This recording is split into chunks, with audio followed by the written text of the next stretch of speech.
What's going on, everybody? Welcome back to the channel. And hey, we finished our first mission successfully without a total party kill, so that's a good step in the right direction. And with our freedom, who knows what we're going to do? Endless options, a whole world to explore. So I'm going to let y'all hop into it, and I will see you on the next one. Peace out. If Blaine, you would like to give a recap from last time, since it seems you might remember it even better than I do. Shit. Well, to be clear, I didn't rewatch the whole thing. It was worse the last part. But yeah, it ended with us kind of. We'd already killed Peter, but like kind of the remains of that.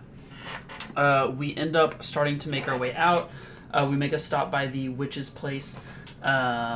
Just kind of like, hey, cool. Good luck, have fun. I think something. Just out of curiosity, real quick, Rose, do you know what the witch gave you? So that's what I was gonna say. I was like, the witch. I was literally about to say the witch did some whack shit. We don't really know what happened. Nope. Okay, perfect. Okay. Continue.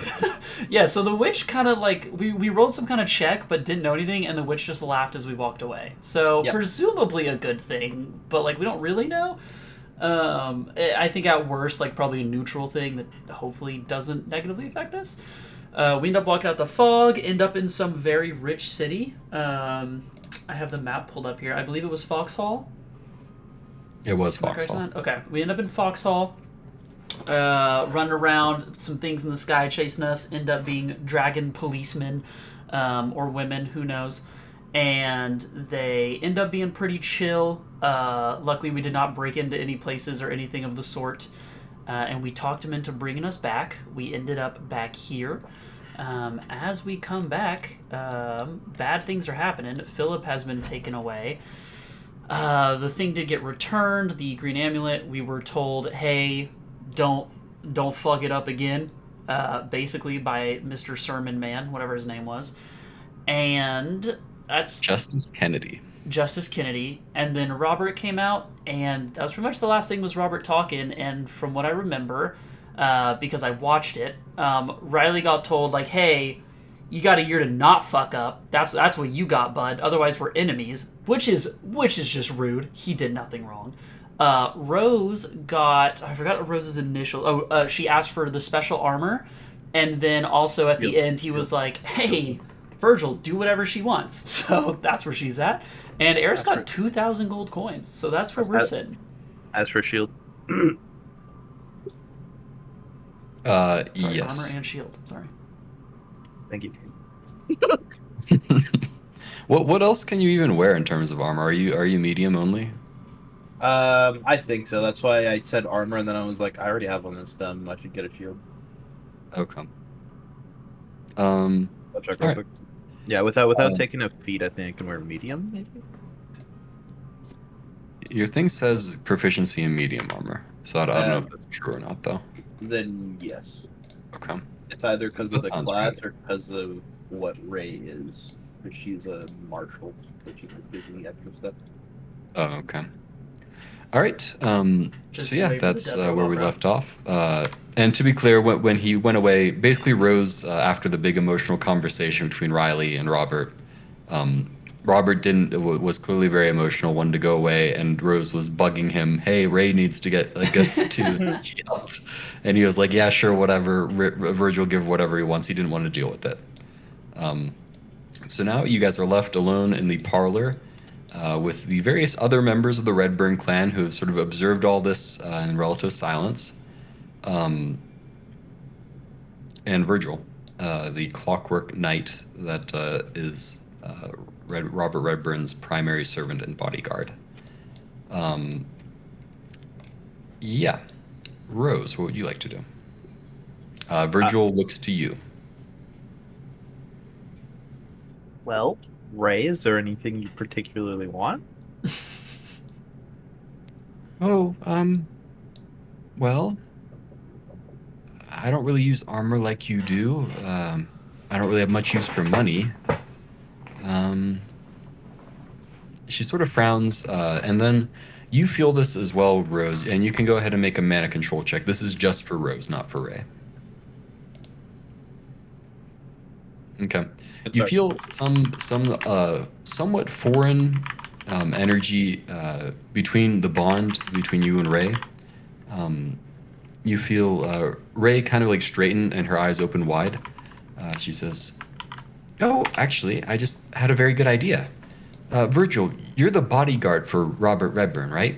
Oh, and I guess Rose would be asking, or Ray would be asking Rose to like speak through her for this. Yeah. She's speaking through my voice.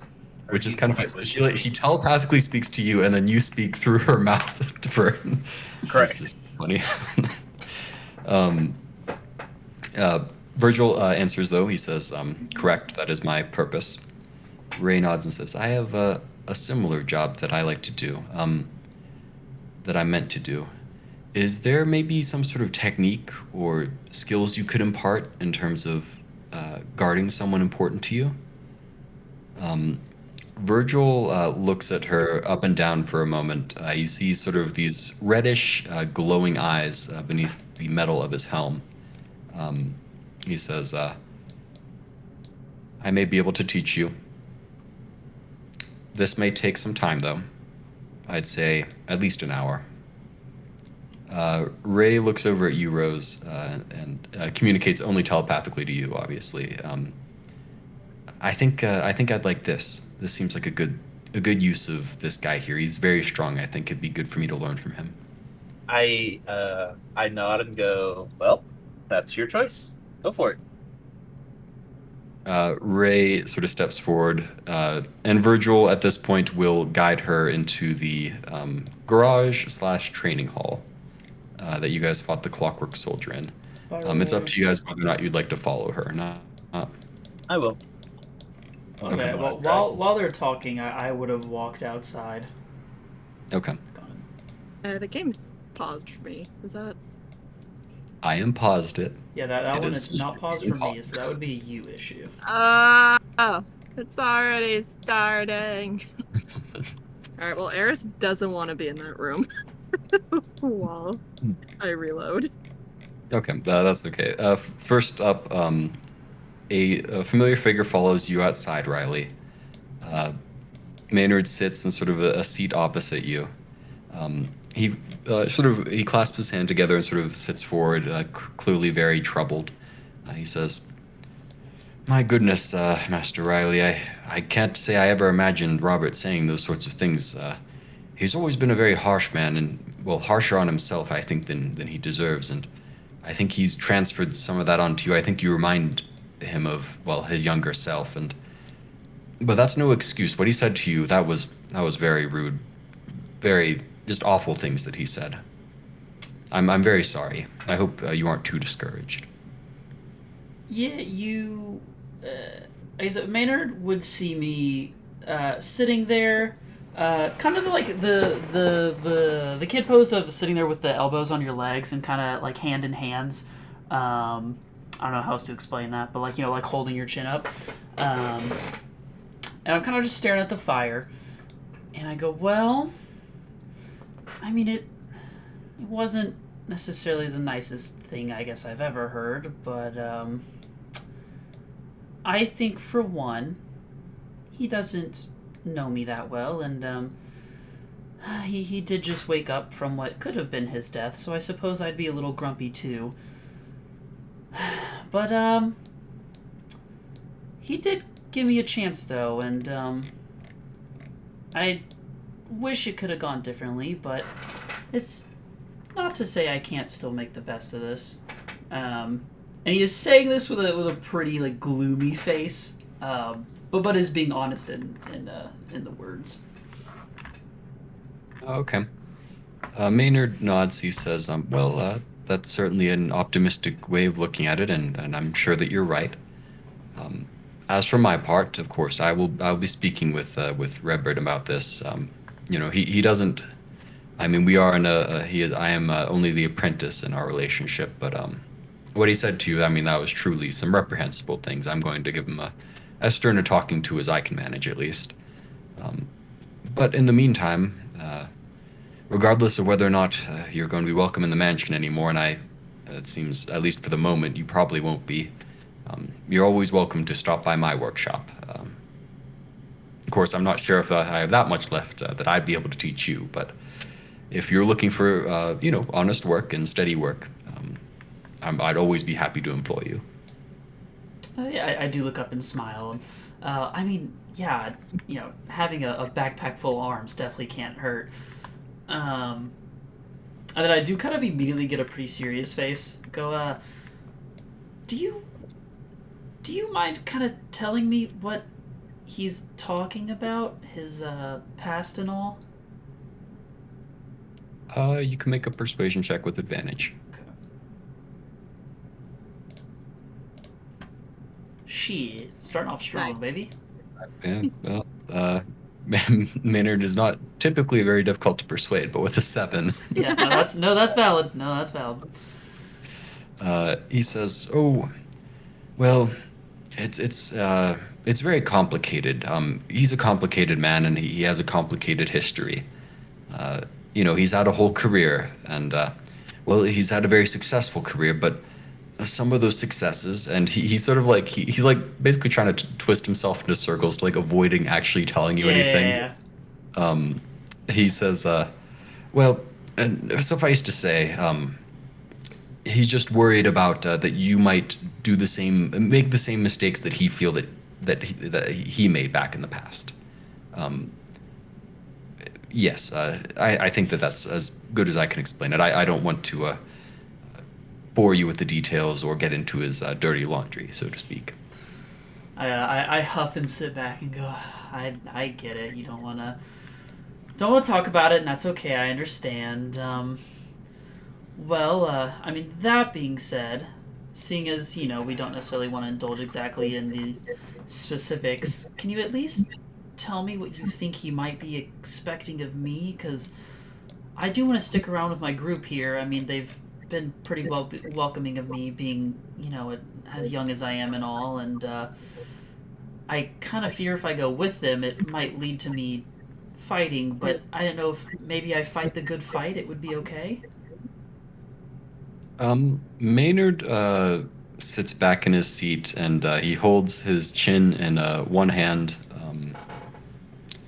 while his arms sort of rest on the armrest. He says, well, like I said, it sounds like he wants to make sure that you don't make the same mistakes that he did. I think he'd be very opposed to any sort of violence. Well, I think his main concern is that you use your skill for, well, things that he wants you to have a good impact on the world, I think. And from his perspective, that impact can only be in a pacifist, non-violent sort of way. However, he gets a glint in his eye. I'll say, let me think about this some more. There might be other options for you. Yes, all this is very sudden, and frankly, with the whole justice situation, I was very concerned about that. I'm not at my best right now. I need a good night's rest, I think. So give me some time to think it over, and I can give you some advice maybe when I have more time to think. Understandable. And I kind of give a yawn. Frankly, I could definitely use some good rest as well. It's quite a long venture. Well, yes, I imagine so. He sort of like looks back inside. He says, Yeah. I don't know if you'll be welcome to spend the night here or not. I suppose, well, there is an inn in town. He reaches into his pocket. He says, do you happen to have any money? I can lend you and your group some to stay at the inn, perhaps. I don't think I do. I was like, oh, let me check my inventory thing. Yeah, no, I don't.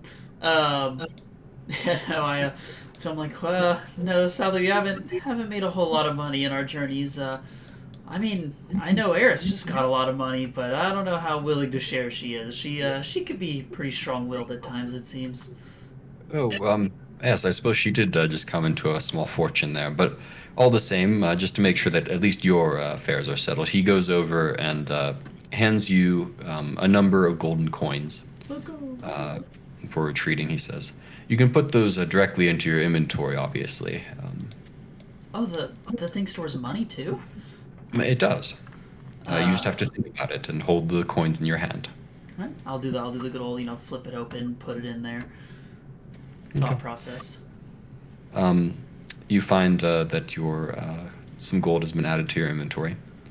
He says that should be at least enough for the inn for a couple of nights, and food and things like that as well.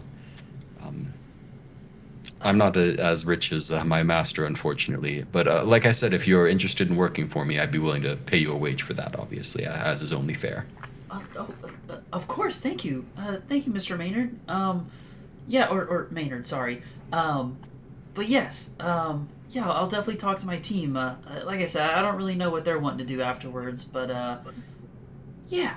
Yeah, I like that. Where's the nearest inn exactly? Oh, it's in Oakfield, just down the road. Probably about 2 miles or so. It is a bit of a walk. I'll be all right. I think I've built up some leg muscles by this point. Kind of pat my legs down. He nods. He says, well, "All right. You'd best get going then. Well, I suppose you should check on your group. I'm going to retire for the night. Like I said, I'll come to the inn in the morning and meet you there. How about?" Yeah, sounds good. I like that. I will walk by, and put my hand out for a little fist bump as I go by. Yep, one of his mechanical arms gives you a fist bump. I get quite giddy as I continue off. Oh, all right, Maynard. I'll see you tomorrow. Sleep well, young master. In the meantime, Virgil begins communicating with Ray. He first determines how quickly she's able to learn things. And he finds that Ray is basically able to mimic his movements after she's seen them only once. Sheesh. In addition, she's able to hear him speak as his words sort of mix together as he speaks faster and faster. Like you can imagine like a video on like ×2, ×3 speed. It begins to just turn to a blur for Rose, but through Ray's, she is able to hear all of it as long as it is all spoken clearly. After he's confident that she understands the basics, they begin to practice with him correcting her small movements. And though it was sort of difficult to tell at the start, you do kind of get a feel for what exactly Ray is learning at the end. And after about an hour, you do find that Ray has learned a new set of bodyguard-related skills, represented by a new feature that that has been added to her character sheet. Hi.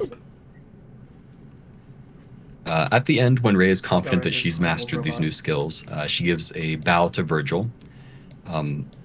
Virgil says, "You must continue practicing in order to hone these skills, but you no longer need my assistance." He looks over at Rose. He says, "Is there anything else you require, or shall I return to my master?"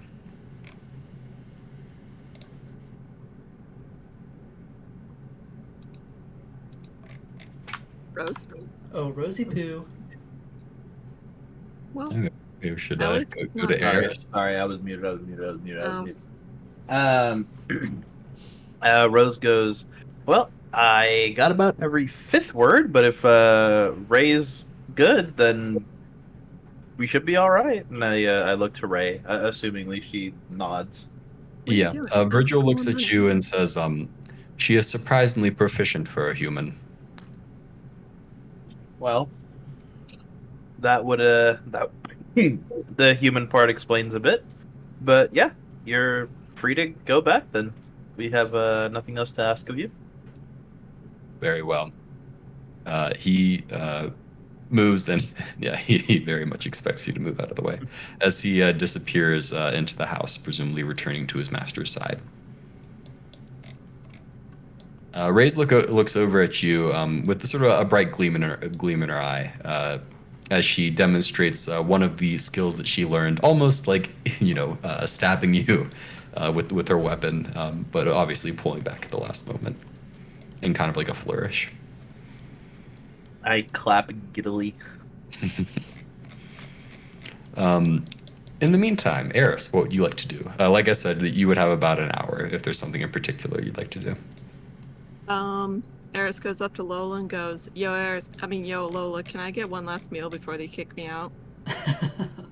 Lola looks over at you and says, "I have not been instructed to cease serving you."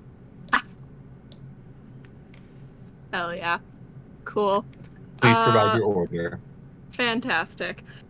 Sirloin steak, medium well done, mashed potatoes, cooked asparagus. You got salmon here? Lola says, salmon not found. Damn it. All right, well, I'm good with that. Also, your finest beer, please. Confirmed. Breaking out the reserves. Oh, wonderful. Damn, you getting the good You shit. do see Lola sort of disappear into what appears to be Robert Redburn's room before returning and placing 3 bottles of beer on your table. They're very I'll say one of them is actually like it's what do you call it, like the stopper cap or whatever. It is appeared to be what do you call it, like garnished with gold at the top. And obviously the lettering on each bottle is as fancy as you would expect. Yeah, you're getting that top shelf shit, huh? Oh, hell yeah. Can I store 2 of them for like later? Or do I have to drink them all? Well, I mean, Lola's not going to make you do anything. Okay, well, I'm more like, is it... I mean, I imagine if they're glass, it's kind of precarious to carry them around with me, but like, we're gonna ignore that. You're able to store them in your inventory if you so desire. That's right. Yeah, hell yeah. I'm storing 2 of those bad boys. Okay. You can add 2 very fancy Hell yeah. Eklund beer to your inventory. I'm gonna drink those at the worst time later on. In any case, you are provided with your meal, of course, by Lola, and I imagine you savor it knowing it's probably the last very... well, actually, I guess you have money now to buy your own meals, but it's the last free fancy meal that you'll get in a while.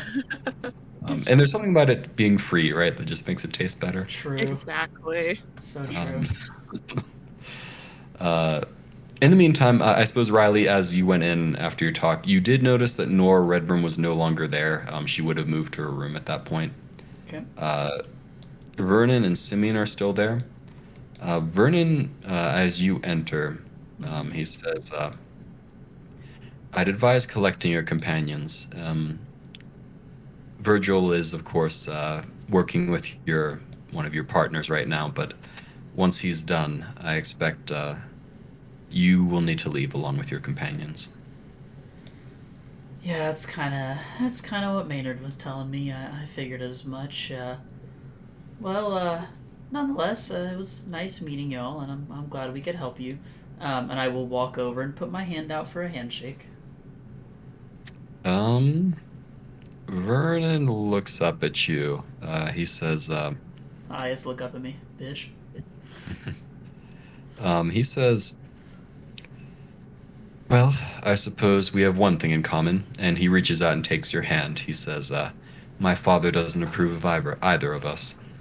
Damn. Daddy issues, look. Dude. Riley's face drops, but doesn't say anything. And he will just continue walking. Because Simeon helped me, right? Like, go into the room that one time? Yeah, Simeon was friendlier to you. He observes this silently, though. He's been fairly quiet as he feels that this is not his place to speak. He gives you like a little wave goodbye, basically. Okay. I will walk off then and wave goodbye back, giving him my best forced smile. Mm-hmm. Yeah, he looks. Yeah, I mean, he looks, as you might imagine, somewhat similar to Maynard in terms of, like, he's sad about the situation as well. Yeah, figured as much. But in any case, you guys all gather in the main hall there. Riley would probably have to wait for a bit for Eris and Rose and Ray, but yeah. What would you guys like to do? All right, team, let's get the hell out of here before these rich people kick us out on the streets. Yeah, Maynard told me that there's an inn not too far from here. Yep, worked with me. To the inn. It's nighttime, right? It is At the nighttime. moment. Okay. Yeah. We need to find Philip, bro. That's who we need to find. I need to talk to him. Break Philip's him out in of the prison. fucking bottom pit of a dungeon currently. Philip is currently not available. Philip breakout mission starting now. Yeah, I mean, that would certainly be a start to your year. Good start. Good start. And I guess I can. Did they say where they were taking Philip at any point, by the way? Like, did they say if it was just like they were taking him to a jail or if they were taking him to something? They did not say. Okay. All right, here we go. And I'm aware you guys can't see anything. We can't see. We can't see. We can't see. We can see. We can't see. I can see. I can see. There you go. Actually, I don't want to deactivate it. I want global illumination. That's what I want. Okay, now you should be able to see like an appropriate amount. Whoop! I'm drawing walls everywhere. I do see one circle around everyone, like one space. I should Oh, say. because you guys. It's 'cause you guys. Yeah, this is exactly what you should see. There you go. Damn, it's dark in here. I'll look for the light switch. Global illumination. Wee.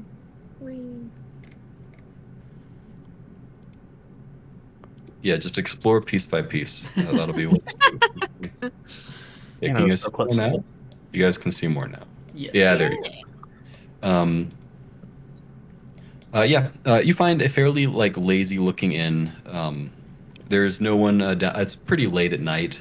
You guys have to ring the bell when a very narcissistic innkeeper comes out, very annoyed that you guys woke up him up from his beauty sleep.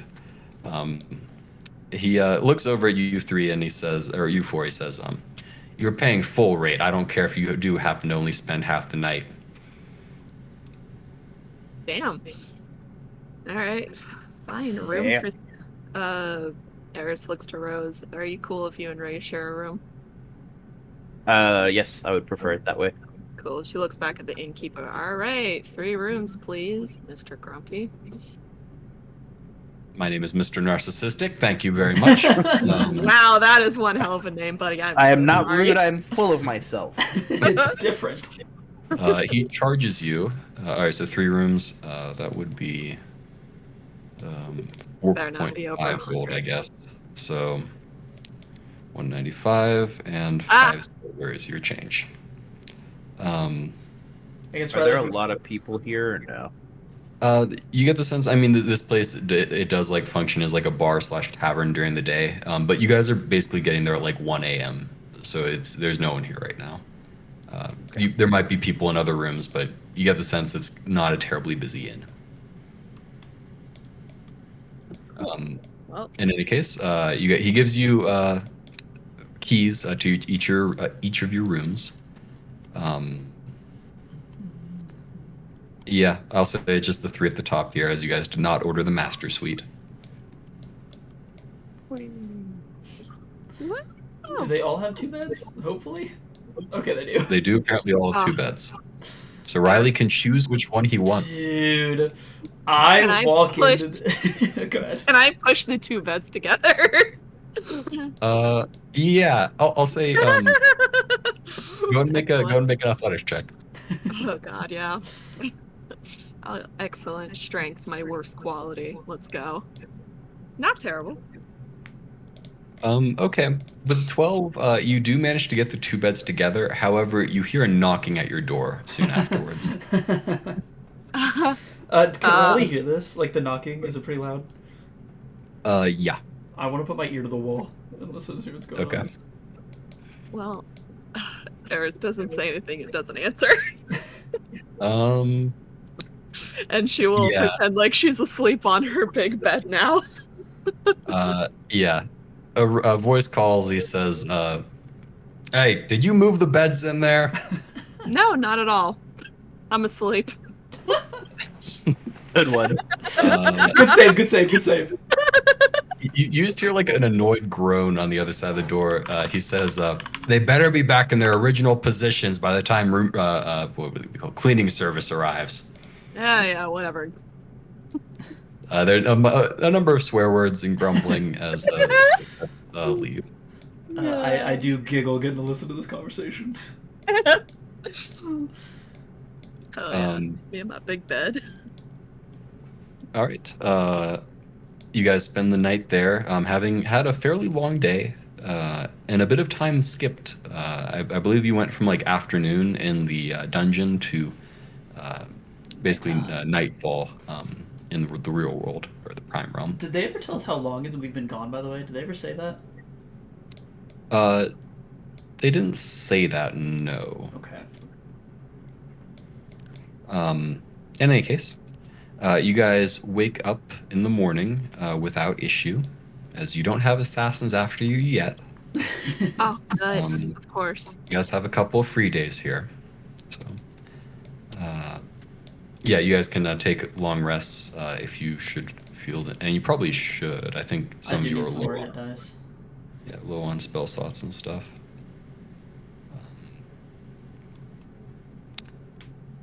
But yeah.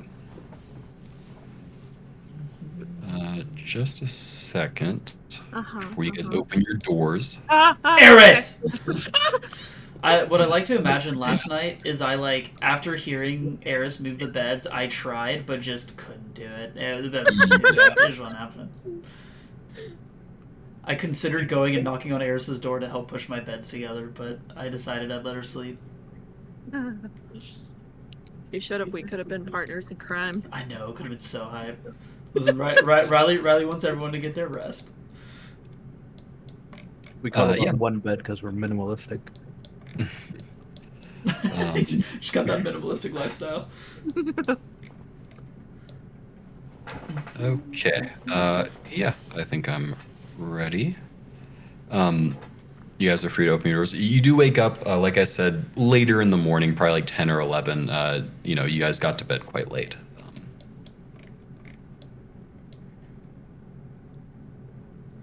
Is there any kind of, I assume not because I don't see one, but any kind of shower or something in the room, any kind of bath? I don't know how this place works water-wise.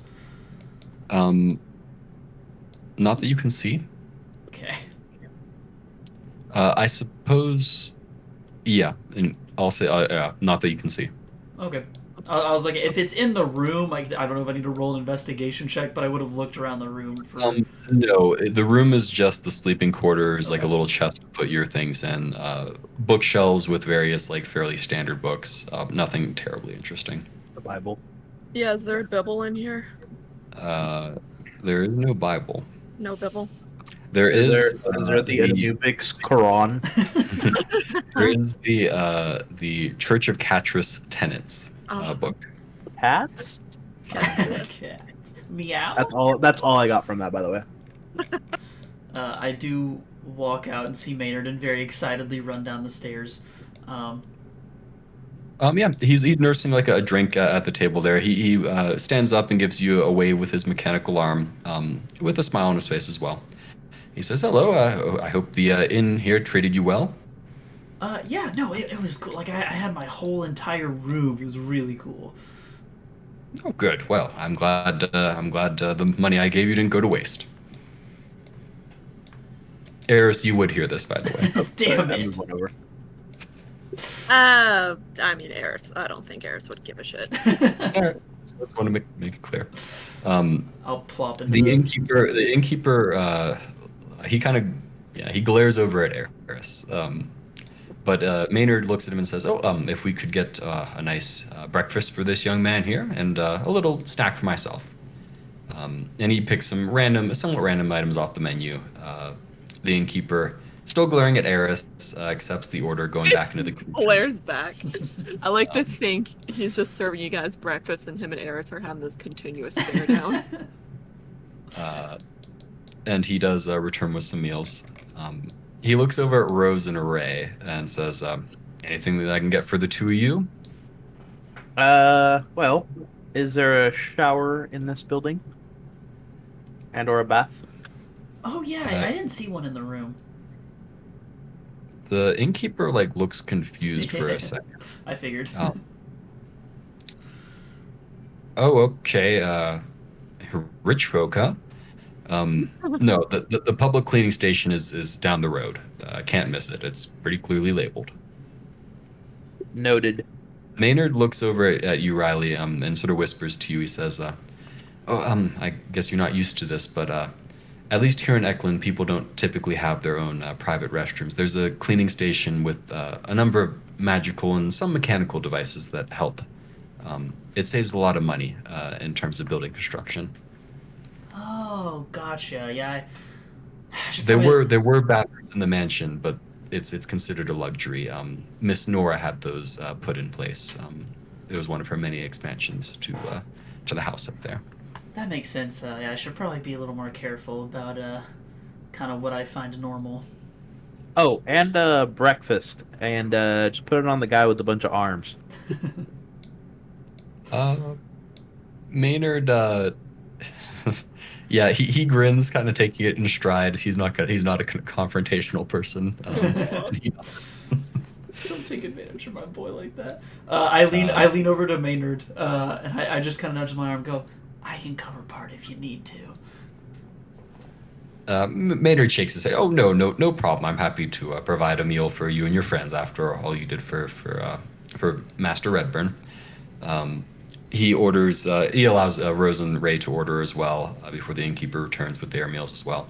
The fare here, as you might imagine, is not nearly as good as the fare you were given at the manor. It's much more simple, kind of like basic porridges with like a little bit of fruit, that sort of thing.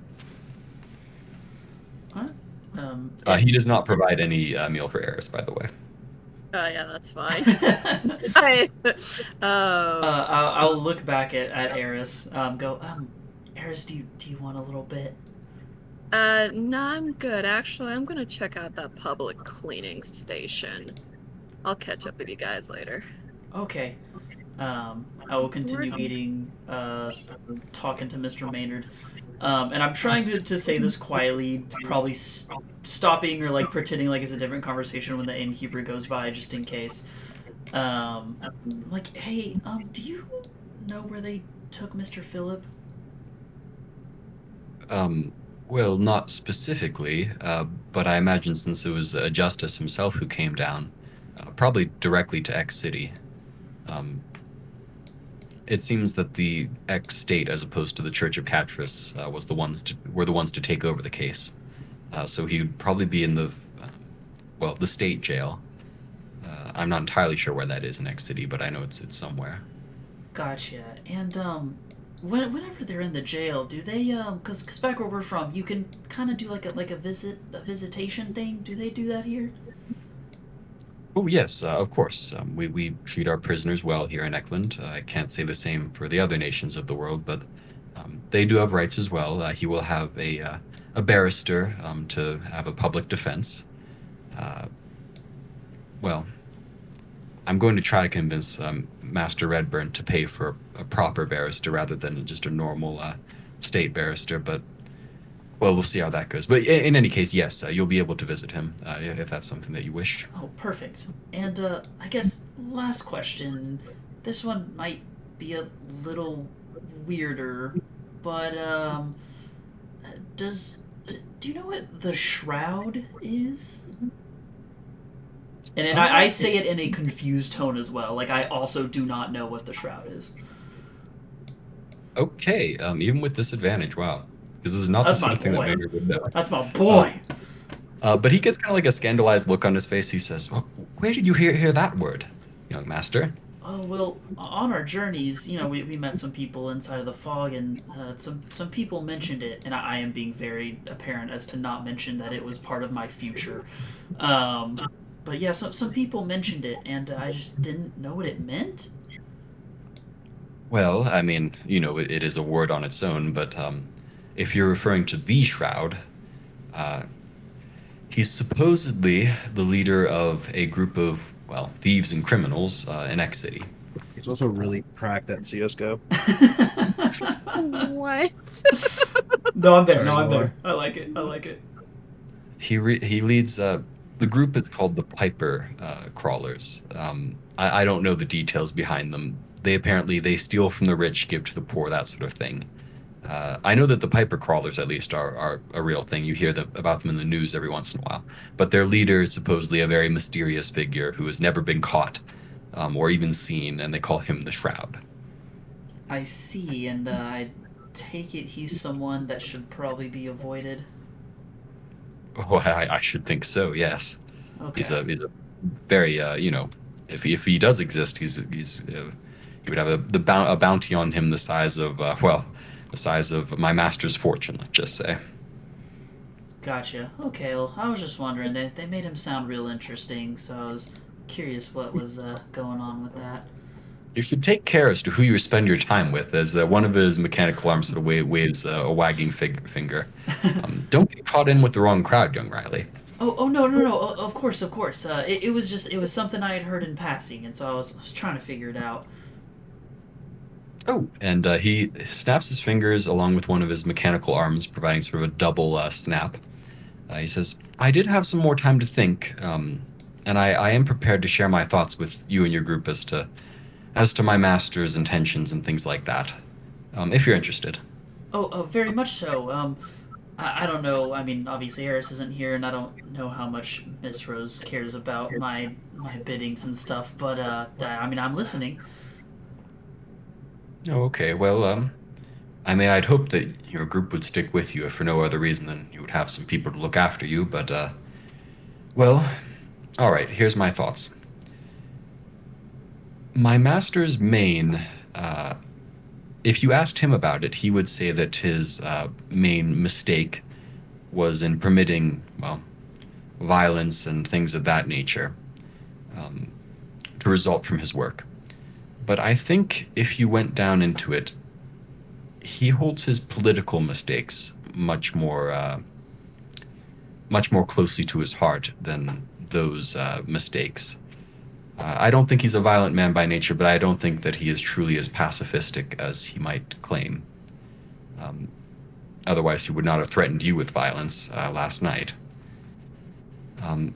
If you could effect some sort of political change, for the better, obviously, by the use of your creations, I think that that would go a long way into both convincing him that, that you aren't so bad, and maybe even convincing himself that he isn't so bad either. Okay. Yeah. I mean, I like that idea in general. Frankly, as I've kind of talked about, the previous world I came from was kind of boring, and coming here to make a big impact would be cool. Is there some kind of like political figure or aspect that's like full of bad guys right now? Well, I don't know if I would put it that way. I didn't give you the details last night, and I think perhaps that might have been a mistake. If this is the sort of thing that you're going to embark on, you need to know, well, exactly what the mistake my master believes he made was. He is the creator of the first clockwork machines, you understand. Mm-hmm. You've seen them around the mansion. Those were some of his early prototypes. Right. However, he sold the patents at a certain point willingly to the Eklund Republican Army. The military in this state, you see. With those clockwork soldiers that they made, they were able to produce quite a significant number of them, pushing out some of their flesh and blood forces, which first of all created, it created a lot of instability, first of all, having that many soldiers put out of work in a relatively short period. They passed laws to limit the number of clockworks after that, but in any case, the main issue is that the clockworks are a relatively easy to buy, not a cheap thing to buy, but an easy thing to buy for anyone rich enough to get their hands on them. No longer did people need to worry about the opinions of subordinates, about underlings, about people who might betray on them. They didn't have to worry about all that with the clockworks. And it resulted in quite a few already entrenched business interests to feel that much more entrenched and safe. And as a result, many laws and, the political state is such that poverty has become much more common than it was 10, 20 years ago. It's very complicated. Even I don't really understand. I'm not a political man myself, but anyone who's lived in Eklund can tell you that the clockworks meant that, a new group was going to be coming into power, and they were going to stay there as long as the clockworks were there to support them.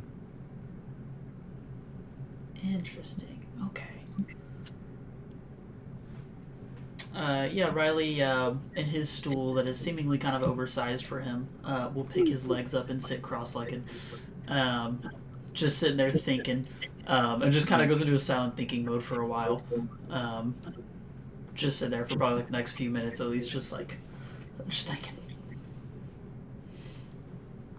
Um, I was like, if he's Maynard, not gonna say anything, it's fine. I'll continue. Maynard does look over at Rose and say, if you're willing to tell me, Miss Rose, what are your and Miss Ray's intentions? Are you going to stick around with the young master here?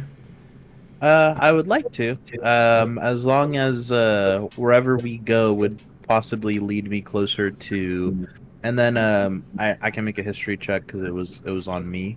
But Big Dragon told me female dragon is down south, right? Correct.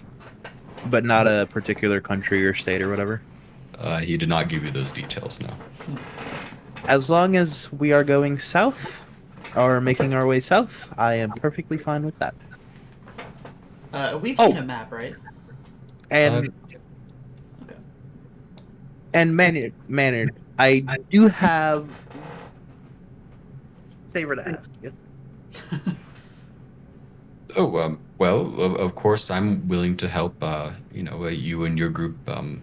Well, I'd like to see you get a good start in this world. I wouldn't want you to think that Eklan citizens are not generous. What's the favor? It would be best spoken in private. Don't worry, Riley can be there. Okay. He kind of like he looks very intently at your head for a moment, and he says, I think the hair is coming back in just fine. I don't think you need another cut just yet. Do not remind me I have to wear a hat because of you. Oh, right. Apologies. He goes back to nursing his drink, waiting for Riley to think. I was like, but regardless, as long as we're headed south, little Riley, I'll stick with you. Yeah. I get out of my thonkin stance, and I go, okay. Perfect. Yeah. So we can go to X City, which is down south. We can talk to Philip if you don't mind making a little pit stop. And on the way, we can maybe talk to people, get some info. I mean, there's a lot we don't know about the world that we got to figure out. But yeah, I think this can all work. I will say I do mean much more south than Eklund City. Oh yes, I figured as much. It's just it was on the way, so I thought it might work out for the both of us. No, I got you. I'd like to talk to them as well if you want. Also, God, did I get my shield? And I'm gonna take my amulet away if that's okay. Yes, you can delete that. Yeah, I'll say Maynard would have brought your shield. I'll say as you like look, he snaps his mechanical fingers. He says, "Oh yes, the master he did finish the shield this morning. It didn't take him terribly long, as you might expect. Here you are." And he pulls out from his little backpack a fairly small shield, like it basically the size of like a small plate. He says, merely tap the center as such, and he taps the center of the shield, and it expands to cover a much larger surface. He says it actually has two size settings. If you do this, and he begins explaining to you exactly how it works. Gotcha. And for flavor text, just because you haven't mentioned how it looks exactly yet, I can't remember if I said it, but I wanted a slightly reflective one for like lights and stuff. Is it okay for it to be slightly it would be metallic in any case. Yeah, that's perfect. Okay, that's fine then. Okay, there you go. Oh god, All right. I knew he was a good inventor. Well, I would say this is one of his less impressive works. But yeah. To do it so fast, it's crazy. Well, I think I hope that I aspire to such skill, and I'm sure that you'll get there one day, young master. Oh, look at your backpack. You're good too. I got my stuff to work on. But I guess nonetheless, Mr. Maynard, a few things I have, I guess, before we're on our way for a bit. One, is there a kind of main city center nearby where there might be quite a few shops for clothes and maybe knickknacks and stuff? Oh, Oakfield's a fairly small town, as I'm sure you've seen. We have some shops here, but not many.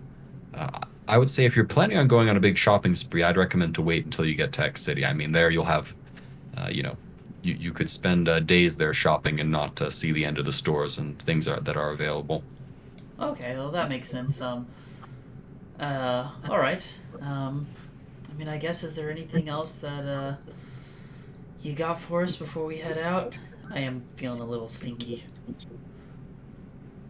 Um, Maynard shakes his head. He says, "Well, no, I kind of gave you the advice that I felt that I could.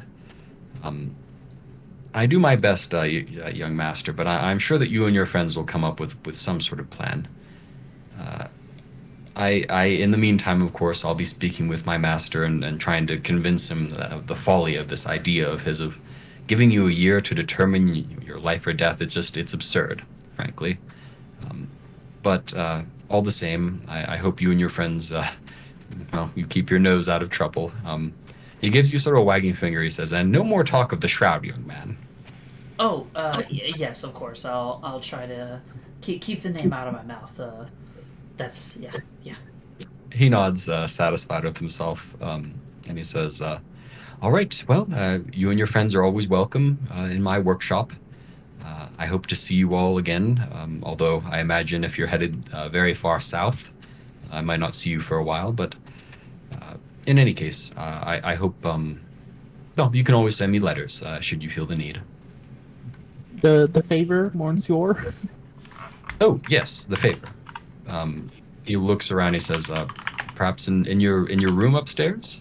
That or your workshop? Is your workshop close? Not really. It's a bit of a walk. I mean, we can go there if you'd like, but it is a bit of a walk. That's fine. We can discuss in my room and then discuss whether we need to workshop or not. All right. Riley will just trot along unless told to stop because Rose said he could come. Yes.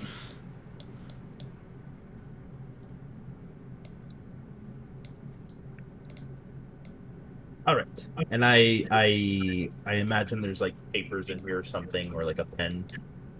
I don't know if there would be, but Maynard would be able to provide pen and paper. I ask him for a writing utensil. Yeah, he gives you some sketch paper and an array of pens. All right, and I basically write down what I've been trying to fucking get rid of since session 2, which is the bug on my guitar. And I basically tell him that I think Nora implanted something to either listen or track my location or whatever, and I would like to have it removed from my guitar, as she's not necessarily the most positive thing, and it might not be good for Riley if we have someone like her following us or knowing where we are. I would also like to grab the pen and write down, because I remember I rolled really high and I ended up finding the thing that you were saying didn't belong. I would like to kind of like tap Rose on the shoulder and like ask for the pen. And if assumedly she gives it, I will write down like exactly what I found and where I found it. Okay. Sure. And if it helps on top of that, I've also been examining it on my off time, trying to figure out how to do it. Granted, to no avail because I'm not smart, but trying. All right. So here, what I was gonna do is Maynard made his investigation check just there, and then I was going to have Nora roll with advantage against him. However, I'll say since you guys are helping and have provided additional analysis and time studying it, I will just have her make a straight roll against his 19 there. Motherfucker. And with a natural 19 plus 8, Maynard, he says, well, I mean, I could certainly remove it, but I'm afraid that it would effectively destroy some of the capabilities of the thing. She's really placed it in an essential spot. If you mess around with it much, it'll render the whole thing useless. Do you know what it is, Mr. Maynard, exactly? Like, I mean, if he's looking at it or seeing it? I'll say with a 19, yeah. He does say, well, as Miss Rose feared, it does appear to be, well, it's a combination of different spells, but the ones I can detect, there is a recording spell in progress, in addition to a locator spell. So you're correct on both fronts. I think there might be other things in there too, but I'm not entirely sure what. And this wasn't damaged at all by the dragon's energy or anything? To the best of your knowledge, no. I mean, according to Maynard, it still seems to be activated. Okay. Disadvantage because you remember that the dragon struck it with energy? That would have nothing to do with this, unfortunately. That does something else. Okay. I kind of grab one of the blank pieces of paper. I'm like, well, can you write down how you would go about dealing with this, and maybe later on, when I get more confident with how things work here, I can try to help get rid of it. Certainly, I can jot down some thoughts and notes. Certainly. He begins to write, and his mechanical arm's helping him. It doesn't take him very long. He writes, I'll say, about like 5 or 6 pages of like diagrams and notes that he feels might be useful if you eventually attempt to remove this thing. Okay. I will say with the 19, one of the notes that he does make is a potential option here would be to also enlist the aid of some sort of magical user to coordinate with you in terms of removing it. Because there's a lot of different components to this. There's like the electrical, Gotcha. the mechanical, Okay. and then the magical. So if you could get someone to help you at least with that last part, it might make it more likely that you'd actually We'll be get able to Eris in here. It'll be a whole team adventure. not Oh, that we sort of get magic. But always worth a shot, I guess. Hudson's like, trust me, you don't want her helping. I'm trying to be like more like a wizard. That sort No, of thing. yeah, I understood. Okay, and then I guess I'll look to Miss Rose. Anything else for him, Miss Rose? I sighed. Well, no, that was about it. Okay, I'm sorry I wasn't able to help with that. Miss Nora, she's almost as skilled as her father, and certainly above my skill level. Is there at least a range on it? What do you mean? When- For the spells? Yes, I suppose there would be. I'm not entirely sure. I'm somewhat versed in magic, but I'm not an expert by any means. All right. Fair enough. One last thing I thought about Mr. Maynard, and I want to go ahead and pull the White Wolf pendant out of my inventory and show him it and go, hey, is this like something special? Oh my God. Dude, he's beaking these. That's my boy. He should not know any of this, but his eyes widened. He says, "Oh, Ryan, where are you getting those things?" And he tries to That's so snatch it funny. from you. Yeah, I do not. I definitely want to keep it. Especially just my like little kid instinct kicks in, and I pull it to my chest real quick. Make a dexterity save. Oh, I'll have him roll a check here. Just a regular save. Yeah, just a regular save. Dude, no, Yeah, he's gonna you're probably take not it. He's rolling No. very well tonight. Dude, and I'm doing my usual rolls. Fuck Yeah, off. he reached out with one of his mechanical arms, which to be fair are very dexterous. Yeah, he snatches the pendant from you, sort of Uh, holding it up like, out of your reach. Yeah. As he grabs it, like, okay, listen, I'll tell you where it's from. Give it back, okay? I found that. Now, Mr. Riley, this is not the sort of pendant that a young boy like you should be carrying around. It's very dangerous to carry these sorts of things around if you aren't actually associated with the group. Yeah, but I wasn't, showing it off. There's a reason I showed you in secret. Maynard explained the pendant, but eventually you have to give it back. It is Riley's. Maynard looks very hesitant, but he says, "Well, I mean, I don't know I know as much about them as anyone. They do have a base here in Eklund, although it's much smaller than their presence in the Empire, but it belongs to a mercenary group, the White Wolves." Oh, Geralt, I want to join them. And would this pendant like do anything with us having it? I mean, obviously we don't want to show it off, but like. Well, it's meant to signify your membership in that group. So if one of them found you, and I mean, it would not take them very long to find out that you are not a member of their group. Okay, Riley, in hindsight. I puff out my chest as he says this, and I say, "They don't know me." He looks at you and he says, "Now, young master." He says like the parent, like patient but like kind of annoyed voice. Yeah. Young master, you are very impressive, but not everyone sees that immediately upon looking at you. Many people will only see a young boy, and a young boy would not be a member of such an illustrious mercenary group. Fair enough, fair enough. Well, anyway, I want to keep it because maybe it'll be useful later. And I try to jump up and grab it, like, kind of quickly without him noticing. Sure, you can make another. Also, you can make an acrobatics check. Okay. He will make one as well. Fuck off. Never mind. Well, I'll roll from the net one. Yeah, no, he is not. I got rolling. 24. Oh, He man. easily his mechanical arm just keeps it just out of reach as you sort of jump up.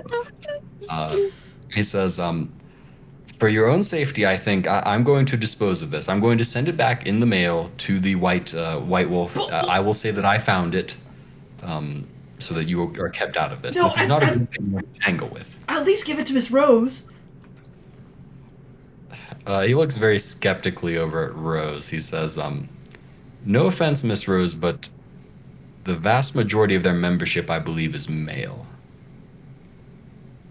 I put my hands up and I go, that hasn't affected me, and the name is kind of cool, but all good. You can keep it. Oh, He nods. He nods as though like he's proven a point to Riley. He says, "As you see, Miss Young Master, you are obviously very intelligent, very skilled, but there are some things about this world that you just need." And he sort of launches into a little lecture. yeah. You need to be more careful. Maynard, is this group like inherently bad? He frowns. He says, "Well, I suppose no more than any other mercenary group. They have a bit of a reputation for ferocity, but I suppose that's not a bad thing. Yes, I wouldn't say that they're particularly regarded as good or bad. They're merely a tool, as any mercenary group is." I am quite visibly upset at this point, and as a last-ditch effort, I do go, okay, look, what if I have it? I promise to keep it in my inventory, and then, even if they do catch it on me, I can just play ignorant. I'm a kid, right? You can make a persuasion check. Oh, please, dude. I've rolled so bad tonight. Give me Yeah, one. like, Give me one. you gotta... 13. Not a 1! The 13, Maynard looks at you. He says, "I see that my lecture has fallen on deaf ears." And he sort of gives like a little hump, and his mechanical arms crossed in front of him. He says, "No, I will be heading straight to the post office after this and sending it right back to their headquarters. I'm sorry, my mind's made up." Damn it. I just okay. Yeah. It's for your own good, young master. He sort of gives you another wagging finger with his mechanical arm. Yeah, I will start to walk off to go out the door and go, yeah, like usual, I'm a kid, whatever. And we'll just leave, just being upset, little child not wanting to, face his problems and just walk out. Oh boy, I hope that everything works out for him. In any case, Miss Rose, I'm sorry I wasn't able to help you. Hopefully, between you and Riley and, well, there are people in X City who might be able to help you too. It's a very large city. I'm sure that there's someone there. It's just a matter of whether or not you can find them, whether or not they're willing to speak with you. I lost my damn pin. Fair enough. Maynard, by the way, I don't intend to ask for currency on empty hands, but I found a few, and I show him like the metal scraps and the steel ingots and stuff. If you'd want them. Well, yes, all of those are useful things for my work. Are you willing to part with them? For currency, yeah. Currently, I'm broke, and I am not asking the wild card or the kid for money. All right. Until I get my shows up and running. Sure. You can make a persuasion check with advantage. Because I haven't even done anything too crazy. I mean, he is a normal person, so he does find Ray cute. No. Well, Wow. if it helps out you and of course Miss Ray, and he gives her like a wink and like his best like That's so smile. funny. He says, "I'd be willing to pay for those, of course. I'll give you above market rate. How's about Twice the going rate. It's not so much that you're giving me that would drive me out onto the street or anything like that. So you can. I think it has prices on the actual things themselves. So you can double whatever those prices are, add that as gold to your inventory, and then delete the things there. Oh god. I clicked info too. I was trying to find it. But in any case, Maynard does say to you, oh, and I know you have your own goals in life, Miss Rose, but I hope that while you are with the young master, you do your best to, keep him out of harm's way. He's a little too bright, I worry that he might be a butterfly drawn to the flame, in some cases at least. In my world, every good, well, I believe you call them bards here, but every good musician needed a lot of lights and a lot of technology to accomplish cool stuff. So hopefully some of that will keep him busy. I hope I'm so. Pissed he took my pendant. Well, I'll mad. bid you adieu.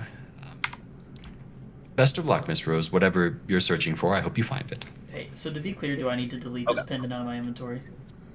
Yes, you do. Fuck! Dude, I'm so mad. You should have shown it to Maynard. He's a good resource in some respects, but not. Me and Maynard used to be tight, but not no more. In any case, Eris, you were looking for the cleaning station, as I recall. Yeah. Riley will head that way after all this has happened. Same. Whatever. Right. The thing below gold is silver, right? Not electrum. Yes. Oh, so it's 10 silver is equal to 1 gold. 10 silver. Eris, you find the station fairly easily. It's a large building, fairly plain, but clearly labeled. Inside there are stalls, you find that some stalls are dedicated to what are supposedly cleaning showers, and others that are just like restrooms. Both are kind of strange. Instead of the traditional plumbing that you might associate with such a house, there are mana crystals. Very small ones, not nearly of the caliber you get the sense that no you level saw. 5. Yeah, you're not going to find level 5 in the bathroom, unfortunately. Damn it, are you sure? Pretty sure. I don't think they'd even get you from level 1 to level 2. But you've, in any case, use these things to get yourself clean, to fully refresh yourself. They're fairly intuitive in how they're used. It does not take Eris long to figure it out at all. In any case, Riley, Rose, and Ray, you guys find Eris sort of waiting outside of the cleaning area, and you guys, I suppose, spend some time getting yourselves clean as well. As I walk by Eris, I go, hey, don't show Maynard anything cool. He just likes to take it, as I angrily stomp into the bathrooms. Oh my. I shrug and go, we had a conversation. As I made my way to the whatever public bathhouse or whatever, did I pass by any other interesting shops? I know you said there wasn't much, but what are the options? Yeah, I'll say you do pass by some of the basic, more touristy shops. There is a shop that sells fruit and honey. Fresh fruit and honey. And it's kind of, it's all fancily made up, like you might imagine, like a midtown shop. And another one that is apparently a very nice cafe. So there are a number of well-to-do people sort of sitting outside enjoying various beverages in the breeze. Eris would fit right in. Oh, I'm gonna go get me some fresh fruit and honey. Oh. Yeah, you head inside. There's a younger woman sitting behind the counter, and she helps you, giving descriptions of the different fruits and honeys that are on display. Apparently, the draw of this place is that there are multiple different honeys from different species of bees. And she sort of describes the various differences between them. Some of them more fragrant, some of them more sweet. There is even apparently, and you see behind the counter, behind a glass panel, a collection of what they term spicy honey. How much is spicy honey? Dude, spicy honey's so fucking good. As you might expect, it is more expensive than the rest of the varieties. It is 5 gold per jar. Sheesh. Ooh. Oh, for a whole She's jar. breaking of her that. carnivore diet for Hey. honey. It's kind of For a whole jar of that. Yeah, hell yeah, She I'll said buy a jar of that. potatoes. Okay. Yeah, You can add 1 jar of spicy Oakfield honey to your inventory and mark off 5 Ooh. gold as well. 5 of your 2,000. And I guess y'all also take some fruit, whatever she recommends. Okay, you can mark off another gold as she recommends some different things that go well, she says, with the spicy honey. Yum, yum, yum. Excellent. All right, well, I'm satisfied with that.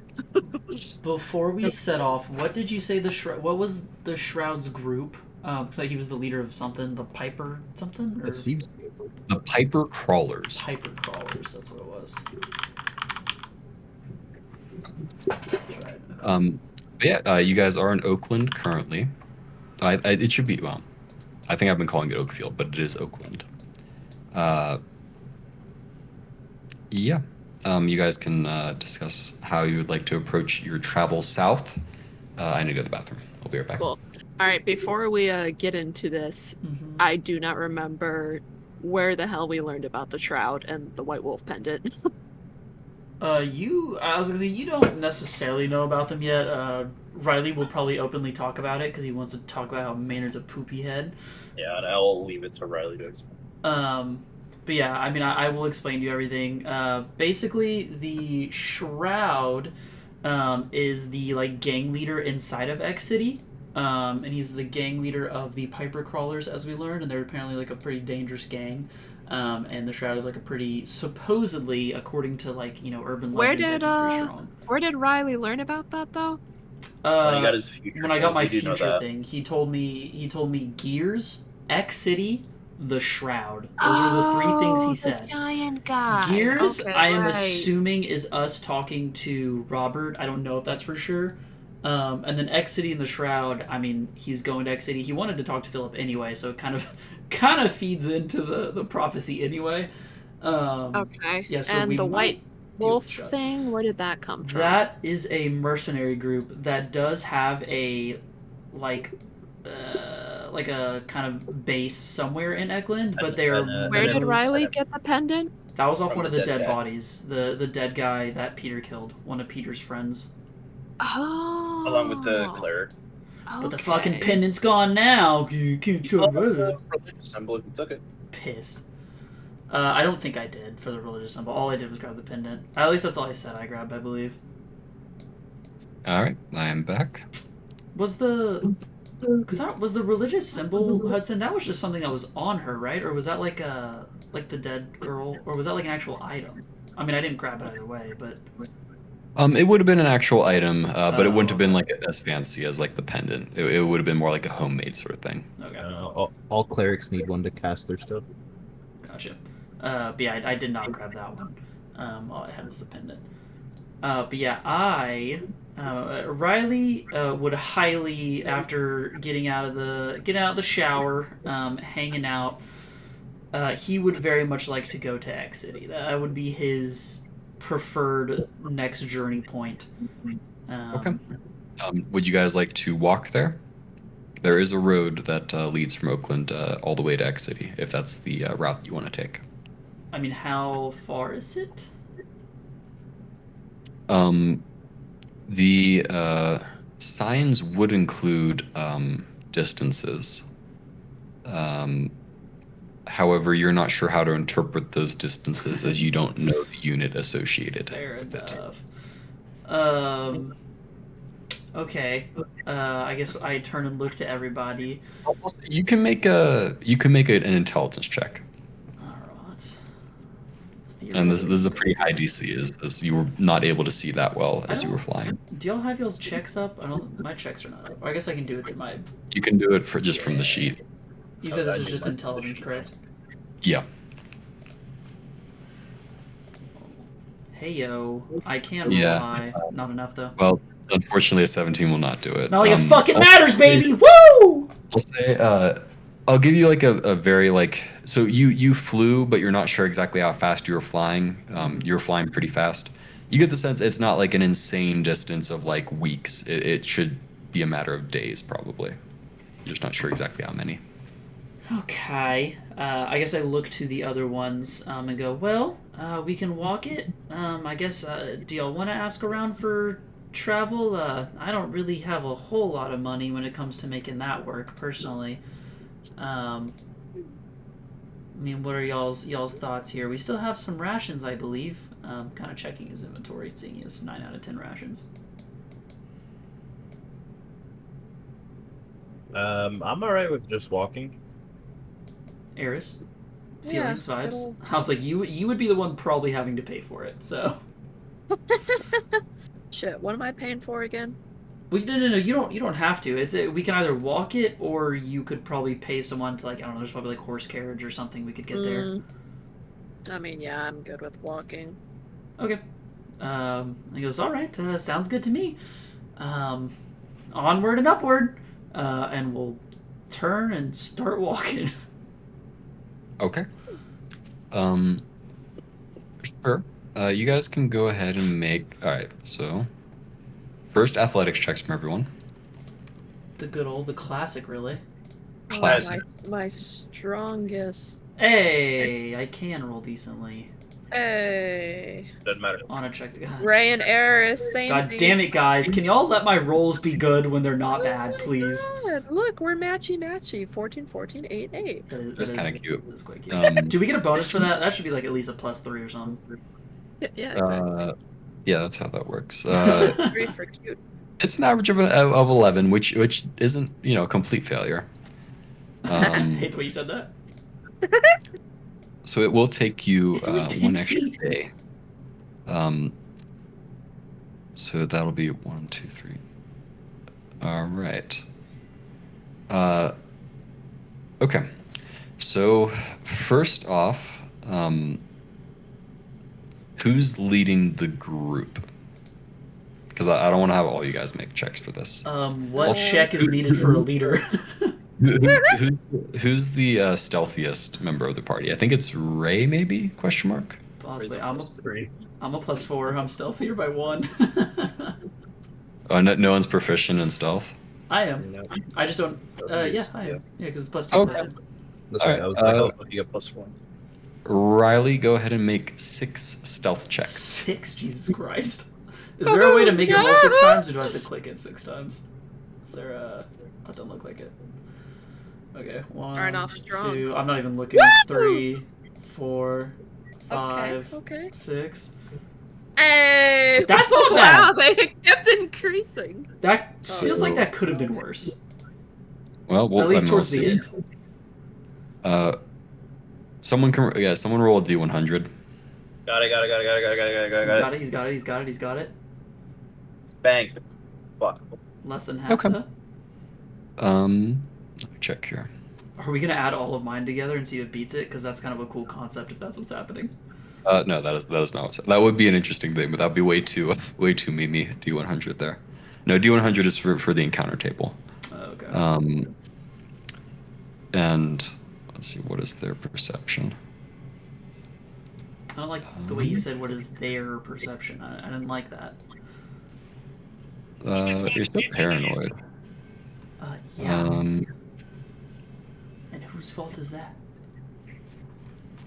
I don't know. Someone hurt you. I don't know. Well, maybe if I didn't have my goddamn pendant stolen, I'd be a little more safer. Let me check here.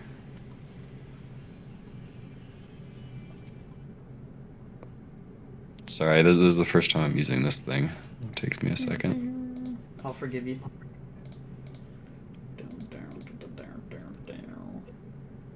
I did like the idea of adding all the rolls together and seeing if we like beat it or something.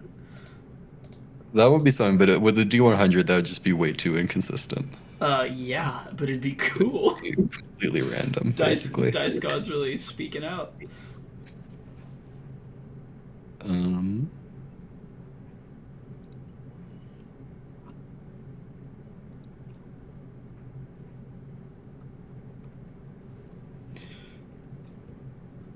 Excuse me. Da, da, Okay, if this takes too much longer, I'll probably just skip it because I don't want to spend all night looking at tables here. Honestly, I do that sometimes, so it's okay. And I'm talking like the fine wood kind. Some oak Right. tables. Sheesh. Okay, perception's +2. There we go. Finally, Jesus. Okay, yeah, I think that your stealth checks definitely beat, even with your fairly low rolls. I think it does average out Let's to much go. better. You're welcome, team. So 6 days do pass as you guys are traveling along. 6. You arrive the 20th of Rabbit in Rabbit. X City. I was just looking at a picture of a rabbit. I'll send it in the Discord real quick. It's intimidating as fuck. Go on. Debatable. I gotta look at the rabbit now. That's the next step. It was That's a good from my idea, Ring Rex. app. It was just in front of someone's door. Oh, right. It's fucking scary. I'm not kidding. Hey, if you rolled a 100, is that just like a dragon that we have to fight, just straight up? Or a god giving you something. You never know if it's negative or positive. True. It could be either way. Okay, maybe the 1 is the dragon and the 100's Yeah, the there god you giving go. us something. The table is complex, and it giveth and it taketh away. All hail the table. Oh. Rabbits are they're either cute or terrifying, and there's no in Dude, between. it's not even sitting. It's ready to pounce on whoever opens that fucking door. Anyway. All right. So I did add a note in the calendar as well, noting your arrival in X City. Boop.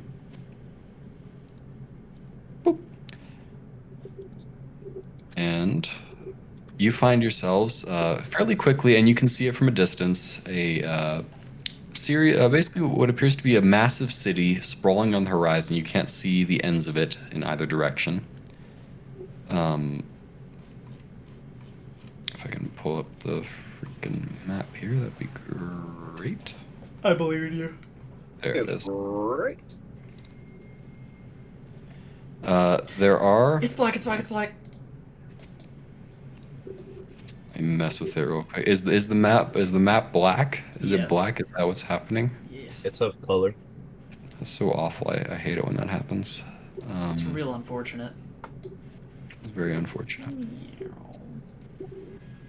Okay. You know, one thing I like about this actually is I can drag my little square and I can't accidentally see an enemy in the dark or something. I'm so happy this one doesn't do that. But yeah, you find yourselves in the bustling outskirts of the massive city. Oh, There are towers the size of skyscrapers towards the center of the city. There is a fair amount of snow everywhere. Despite it not being that cold, it's probably 50 degrees or so, but there's snow in a number of different areas. Interesting. There are what appear to be airships, blimps, massive blimps floating in the distance. The entire town is somewhat smoggy as well. Love that. The people in the streets are well dressed generally. There are vehicles that pass through the streets, somewhat similar to cars, although larger and with much larger engines at the front. There are no emissions to speak of from the vehicles either. You occasionally do see various animals pulling different wagons and things like that.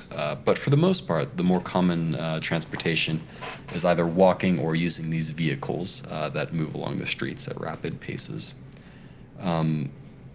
What would you guys like to do? I want to find a good place to play some I good knew old that shit country was music. happening. I want to go to B Stag 10. That's where I want to go. Okay, I think that we should, because I looked at the party here, I'm like, well, obviously we want to find a comfortable place to be able to lay low for a bit. We need to figure out where they keep, people in jail and such. And Miss Rose, I'm sure you would like to find somewhere to maybe show off a bit of your genius, and hey, maybe we can work together and make some money. But yeah, I think first we try to look for some kind of like public center or something to help find some info. A public center is perfect for a concert. Good idea.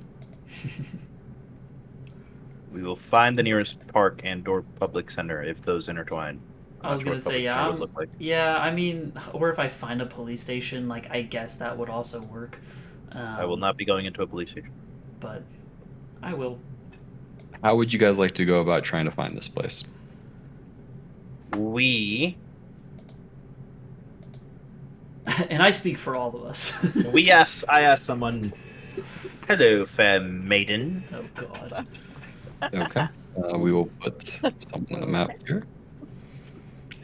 Um, Give me a good adjective. Give me a good adjective. Come on. yeah, it literally is the adjective game here. Let it not be racist. You're asking just a generic woman? Yeah. Okay. That's so wow, funny. that's so Oh, that's fucking- so sick.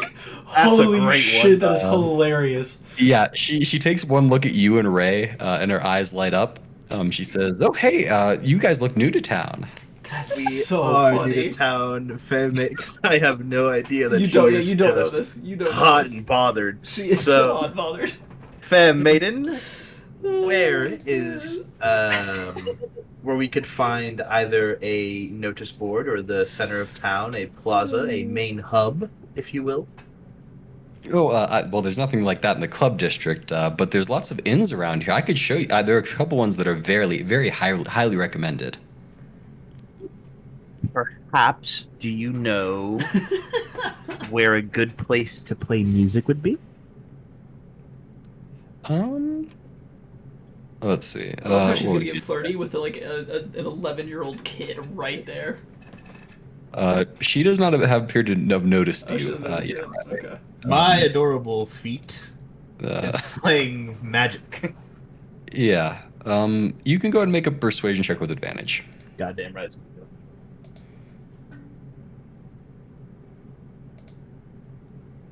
If you didn't get advantage on this one, I'd be astounded. This will Yeah. be the one. With 28. I didn't need guidance. Despite being distracted by Ray's eyes, she does manage to answer. She says, well, I mean, obviously, most of the music goes through the Arts and Humanities College. The Grand Theater, obviously, is where most of the big concerts happen. There are smaller concerts, and, there's private entertainment and, like, sort of the loungy sort of clubs and things like that. I'm not a huge club person, but I hear well, there's a jazz club nearby. Maybe you'd be interested. I'd be willing to buy your drinks if you don't. If you know. Rose, now being more accustomed to like people doing this for her since she was a fairly big music star, goes, "Okay, we're getting it. This city's more like it. Yes, I will play." I do gotta pull on Miss Rose's dress to get attention. I'm like, don't forget, we do still need to get some information as well. About what? We're playing. We know we're playing. What do you want? No, I know, and I'm more than happy about that. But we also need to figure out where like a possible that jail or prison thing is. She seems interested. She might talk to you. You're babysitting right now? No, No worries. I don't know turn. him. I was don't okay. know him. We both simultaneously. So Rose is saying that, and I go, I don't need a babysitter, thank you. I don't know him. He belongs to, and I look really quickly to find Eris, and I go, "That one." No, I do not. I am my own person. That's what he She- always says. She looks confused, and she'll go closer to you and sort of like whisper in your. That's fine. I don't care either way. But later I'll be at, and she says an address that wouldn't mean that much to you. But she says, yeah, I'll be there tonight if you're interested in some company. You Okay. or your friend or both. Okay, Sheesh. I am starting to get the vibe. Yeah, now. there's the vibe. I- That is a pretty clear signal there. I will entertain it though because I want free drinks and music. Okay. I don't know the address too well. New to the town, like I said. How would I find this place? Oh, well, she looks like confused for a moment, and then she snaps her fingers. She says, "At night, all the the street lights light up, and you can see in the sky. And she describes to you what appears to be a series of balloons that they keep at the intersections of various Oh, streets. that's cool. They're somewhat difficult to see during the day unless you know that they're there and you're looking for them. But at night, they do light up with the names of the streets. It's a fairly difficult way to like navigate yourself because you don't necessarily know like the best routes. It only tells you the street information, but it is enough to get you where you need to go if you know like a specific address. All right. And for the little one here, he would like to, and I give like a sigh and like a little side eye. I'm like, he would like to visit the police station if you guys have one. I turn, realizing the situation of like recognizing people just think of me as a child and go, I just think police officers are really, really cool. I give him a nudge, like now you're getting it. She says, "No, we don't really have police. It's just the army. Oh, even cooler. Well, the Diamond District. There's Fort Gunsmoke in there. That's where they're mainly based. They have patrols, obviously." And she sort of gestures, and down the street you do see a group of soldiers patrolling. All right. Well, carry along, and I give like a little nudge to Riley and I guess Eris if she's around. Although half of me thinks she's like wandering around lost for the moment. I can't imagine she's that close to you guys. She's probably like looking in a store window or something. I nudge Riley to walk a little forward, like in that direction. Yeah, I'll kind of turn to walk off and go. Never mind. Yeah, I'll turn and walk off. That's fine. Okay, So what did she say for where the stuff is? I was like, she was just saying we're like a group of army men, or? I don't understand. She said that in the Diamond District there's Fort Gunsmoke. Okay. Anyway, now that he's a little further away, we're visiting one of his family members, one of the few he has left, and he's currently jailed up. I'm not too confident with the city and how it's built. Do you know where the jail is? That's why he was asking for police officers and stuff. She frowns. She says, "Well, I mean, I keep out of trouble myself, but yeah, they do have a jail, a prison at Fort Gunsmoke. They do also have smaller jails for like little crimes and things like that, just to hold people overnight. They're in various areas. I don't know where the nearest one might be. If this guy is like in for like serious time, he's probably at the prison though, not at a normal jail." Unfortunately, probably serious time. He's getting a visitation, and so thank you for your help. And I give her a wink, and I go, "I'll see you later, though." Okay. Yeah. She like nods, and you feel her gaze at your back as you are walking away. As I catch up to Riley, I catch him up that the prison is in that direction too. Dun, dun. Okay. I where's? also look at him and go, "Listen, Riley, I know you're not a kid, and I know you're smart, and I know you're much smarter than I am. That's for sure. And you're much more mature than Eris is." As I point to Eris, probably wandering around in some street, slowly following behind us. I am checking out Todd's whiskey. You see what I mean? But there are times when I will, and I'll just say this how it is, where I'm going to belittle. I was gonna say the way I go I- ahead and like put my hand up, and I'm like, I know, I get it. It's a lot easier to play that aspect than trying to explain that I'm smarter than probably everyone on this street. As I look around annoyed at everybody. More than likely. So just making sure we got that cleared. I understand. All right, let's see where Eris is, and as we go back, she can check out Todd's whiskey. Yeah. Yeah, Hudson, how much is Todd's whiskey charging? Just to be clear, the picture is not literally where you guys are. Yes, It's yeah, just I a figured. representation. No, Todd's whiskey. His, and I quote, No monkey Todd's house. whiskey? You can make a quick investigation check if you're looking for booze. If she nat 20s, she gets Todd's whiskey. Shit, investigation. Advantage? With a 7, you look around. There are bars and taverns, but there's no like specific like liquor store that you spot. And instead you find Oh. Rick's whiskey, way lower quality. Damn. Alright, fine. I'll catch up with you guys. Rick's known for the several opioids he sells behind the liquor store. Oh my god, that does say monkey house. What the fuck? All right, then yeah, me and Riley go to where the location of the prison. Which Okay. is in the Diamond District where we go. Yeah.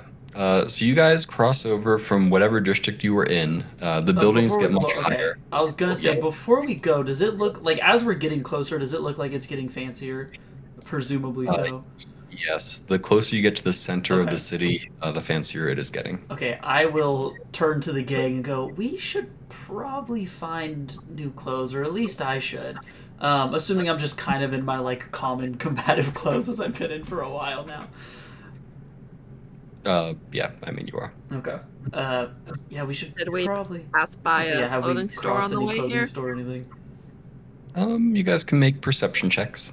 Good person. Whoever's looking for it, I will make a perception check. 19! How many clothing stores did I see? Yeah. With an average of 17 there. You guys do spot quite a few clothing stores of various quality. Some of them are more like clearly intended for a working population.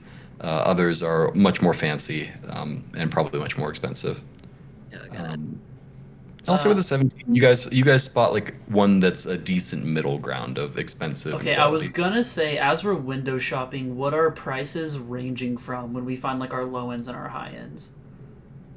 Low ends are like single digit gold.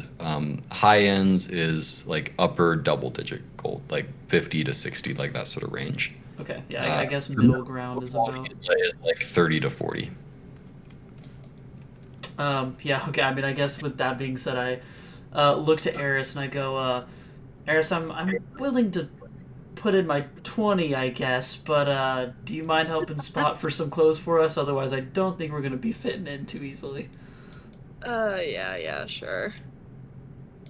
Also, we're not going to the high-end store. Hope you know that. No, I don't expect to. And I will make my way towards whatever middle ground store we see. I think I'm good because I believe Nora. Oh, yeah, as I was God going to say Rose said- might be fine. I was like, as God said to me, the clothes were the clothes on my character are, and then Ray just was summoned wearing that. So Yeah. Ray does get like a lot of looks. People seem to like they give her like a double look, like as though she's like some sort of mascot that they should recognize, but they don't. That's funny. So she does get like looks, but like no one thinks it's like strange. They assume that she's some sort of like mascot. mascot, Mask the off. primordial god of the sun, you swines. Or Tony the Tiger. One of the two. I'll chop your head off for insolence. Okay. You guys are able to purchase if Eris is willing to pay, obviously, some fairly high quality goods at the store. Yeah. I'll say it will cost. I'll say it'll cost like 40 gold for Eris and probably like 25 gold for Riley. As the children's clothes are much cheaper. Yeah, small person. So Oh, for a total now of you like 65 gold. Yeah, when it's convenient.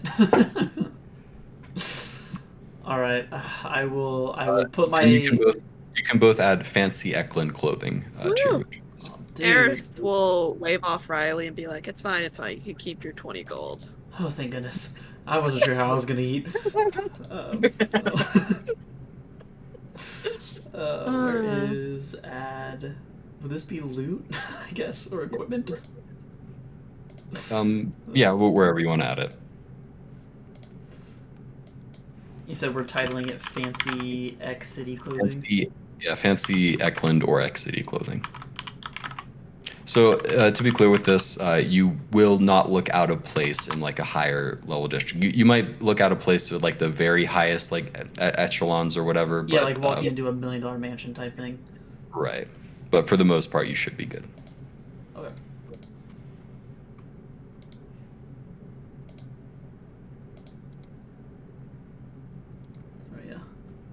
Show him with some fancy egg clothes, city clothing on. Okay. I mean, Riley will now proceed on, as long as everyone else is chilling. Yep. As you approach the Diamond District, which is lit up by a larger balloon in the sky, you do find yourself sort of constantly bombarded by billboards, signage, various advertisements, all advertising various stores at what is called the People's Market. Ah, capitalism. Yeah, you get the sense it's not really the People's Market. It looks like it's much more fancy and much more expensive, even in the store that you guys went to. However, it is sort of dominates the Diamond District as you enter it.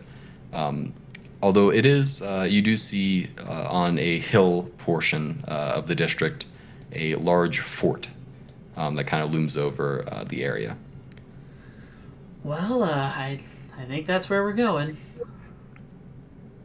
I think you're right. Okay. I will proceed on. You guys head up there. I'll say, just to briefly describe it, the opposite end of the district does have what appears to be a large church or cathedral of some sort. Additionally, there is a massive building a decent distance south away from the People's Market. You're not entirely sure what it is. It looks more like a traditional office building, but very, very large and tall. In any case, you guys do make it to the fort. Guards stop you as you approach, asking your business. I won't say anything expecting Rose to speak up, as Riley Yeah. understands. All right. Hello. Hello, miss. What's your business at Fort Gunsmoke? We were inquiring about a visitation to maybe one of your troublemakers here. All right. No problem, man. I'm happy to help with this. He's so delightful. The delightful Icelandian soldier steps inside what appears to be like a guardhouse, returning and offering you a form. He says, "Can I get the name of the prisoner?" Philip, I believe. Philip. He takes out a list and begins flipping through it. His finger stops pointing at something on the list. He says, "Oh, yes, a fairly recent inmate. Only arrived 3 days ago, it looks like. Let's see here. Ooh, he is. Are you close friends or family?" We are close friends. Okay, you can make a persuasion check with advantage. Roll high, roll high. Does she find Ray cute? He does find Ray cute, and he's also just delightful. He's so delightful. Just a happy little guy. Guidance? I do. No. Guidance on that one doesn't make sense. I do love the random characters, like adjectives. It's so great. It makes it great to know what they are, like Yeah. what they would voice. It is fun. With a 23, he nods and he says, "Okay, well, he didn't technically list anyone on his close friends and family form. Sometimes prisoners just don't bother. But you all seem like wonderful folk. I'm sure that you're trustworthy citizens." What a nice guy. And he says, "I'll just need your names for the visitor log." It's the clothing. All right. Well, I am Rose. This is Ray. This is, and then I gesture whether he wants to name himself or not. Oh, so are you going to me or Eris first? You first. I assume you're next to me, and then Eris. Okay. I go, "Hi, I'm Riley." And then I point to her. Name's Eris. All right, quite a wonderful group of foreign names, it We gotta sounds find like. Todd's whiskey first. But that's no problem, of course. Anyone is welcome here in Eklund. I will submit the request and see if it's approved. Shouldn't take very long. About a 15-minute wait, if that's all right. Oh, more than all right. You have been quite the treat to talk to. He smiles, beaming, pearly whites. He says, "Oh no, no trouble at all, miss. I'm here to help." And true to form, he does go and apparently submit the request, returning, waiting with you guys. He tries to chat you up a little bit. I tell him about the concert that I'm having tonight. Are you he having a seems- concert tonight? I'm goddamn right I'm having a concert tonight. but he nods and he says, "Well, I can't say I have much time for such things. They keep us pretty busy here at the fort, but I'm sure it'll go well." Unfortunate, but very well. I was gonna say, is he sitting there talking with us, or is he going off to do something? Yeah, they're both there. Okay. If we're chilling, I will talk to the delightful one, not the robust one. We don't know him yet. I'll say, just out of curiosity, because we're fairly new in town, trying to visit. Is there anywhere where you might be able to find like a toy store, or like a game store? The delightful one, I'm not really certain, but the robust one looks over at you and he says, "Don't worry, I have a son around your age, and yeah, I have some recommendations." Oh, please, yeah. I don't. Do you have like a sheet of paper or something? Or, I mean, I can probably just remember it. Sure. Well, if you feel like you can hold it in your trap, or maybe your guardians here can, and he begins listing some areas, some stores that he frequents apparently. I'll say you can go ahead and make a intelligence check. Okay. Click, click, click. Okay. With a 13, you get the sense that he is trying to give you stores that he views as, he sort of assumes that you guys are a little higher class maybe than you are. Okay. Most of the stores that he lists are in the People's Market, which you get the sense is very high end. However, he does list some that are also in the club district that you guys were just in. Okay. Which would probably be more towards your price range. Gotcha. In any case, after a little bit, another soldier comes and speaks to the delightful guard, telling them that they're ready, and you guys are escorted to the dungeon. I'd like to take a mental note of how many cameras, guards, and exit ways there are in this dungeon. Do they have any paths that they like to take regularly? Too many to count. I don't know what second interval.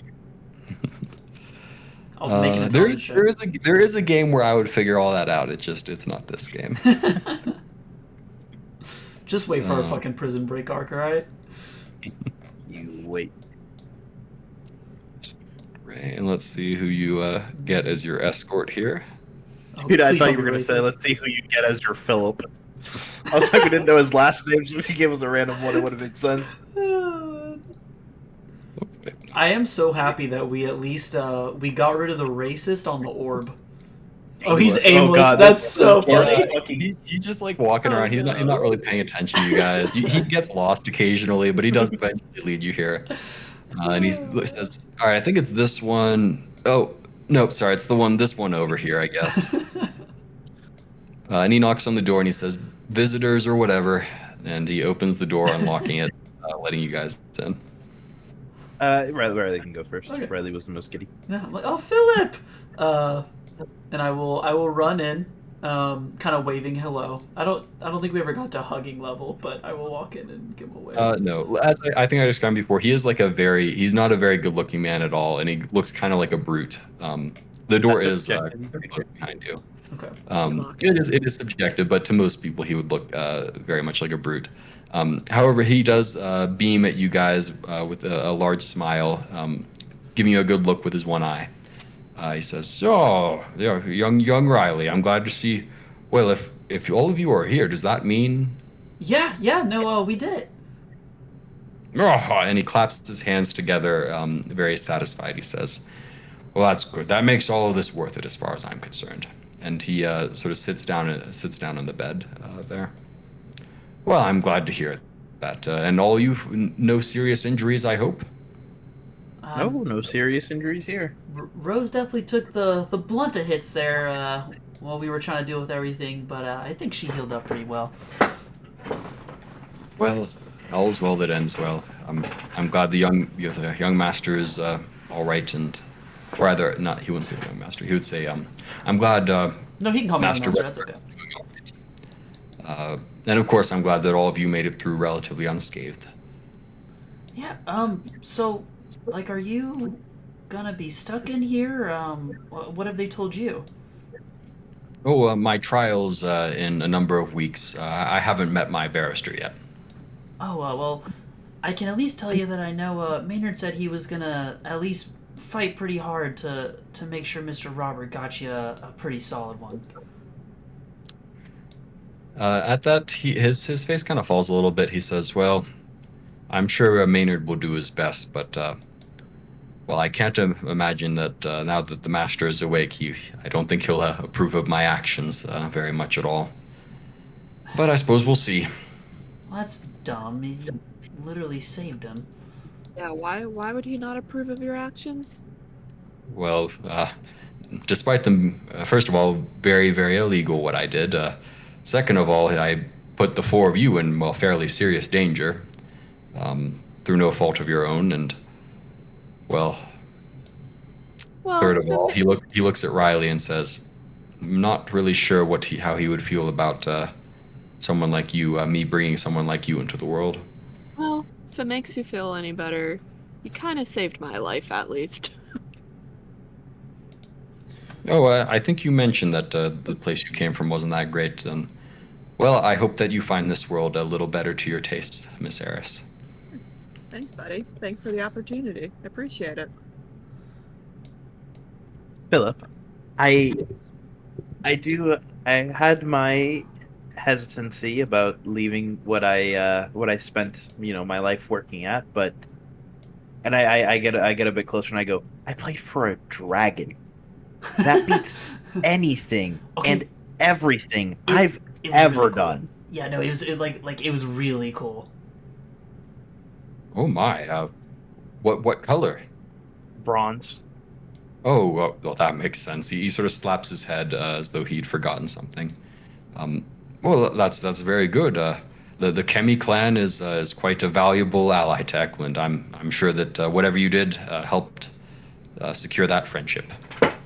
Hey, and as far as things go, and wherever this trial may lead you, I know you don't think you made the wrong choice, even if you have some second thoughts about bringing us here. But I think I can speak for, well, at least me and Eris, and well, Riley hasn't been sad at all since he got here. I think I speak for all of us when I say, well, thanks, big guy. He nods. Apparently, yeah, I'll say he does have like his demeanor improves somewhat. He says, "Well, yes, I don't really know how exactly they're going to deal with me, but I'm glad to see that the four of you are enjoying this place. I certainly love this world and the people in it, and I hope that all of you do grow too as well." Well, oh yeah, go on. Mine is not important if you have important thing to say. No, I didn't see anybody talking, so I was gonna do last remarks. Yeah. Just kind of settling down. I'm like, so, Mr. Phillip, do you have a roommate? As I'm kind of like sitting on the edge of the other bed here. No, I think they're keeping me in. I think they considered me a highly dangerous prisoner, and he sort of laughs at this. I suppose I shouldn't be surprised given my past. But it's unnecessary. I'm not a violent man by any means. Not anymore, at least. Gotcha. And God, I have a bit of a meta question here. When it comes to the like us taking our boons, do the others know what boons we took? Especially since like they chose their boons fairly quickly, and I was up there talking with Miss Goddess for a while. I'll say you know that they both took the body boon, but they did leave, I believe, before you had the discussion with the goddess and then finally picked your boon. Okay.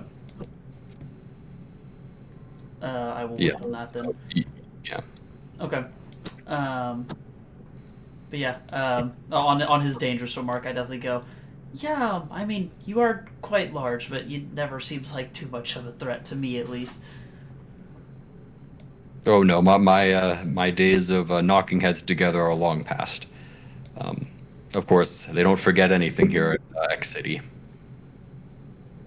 Of course, of course.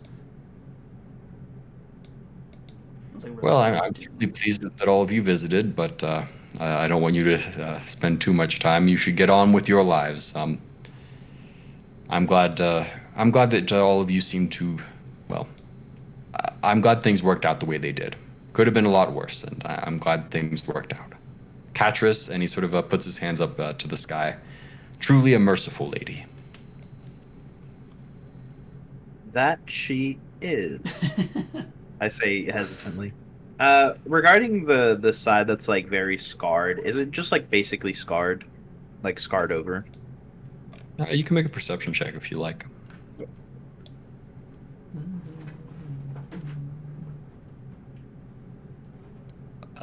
Okay, with an 18, I'll say you're pretty sure it's a result not of like combat, but of some sort of torture.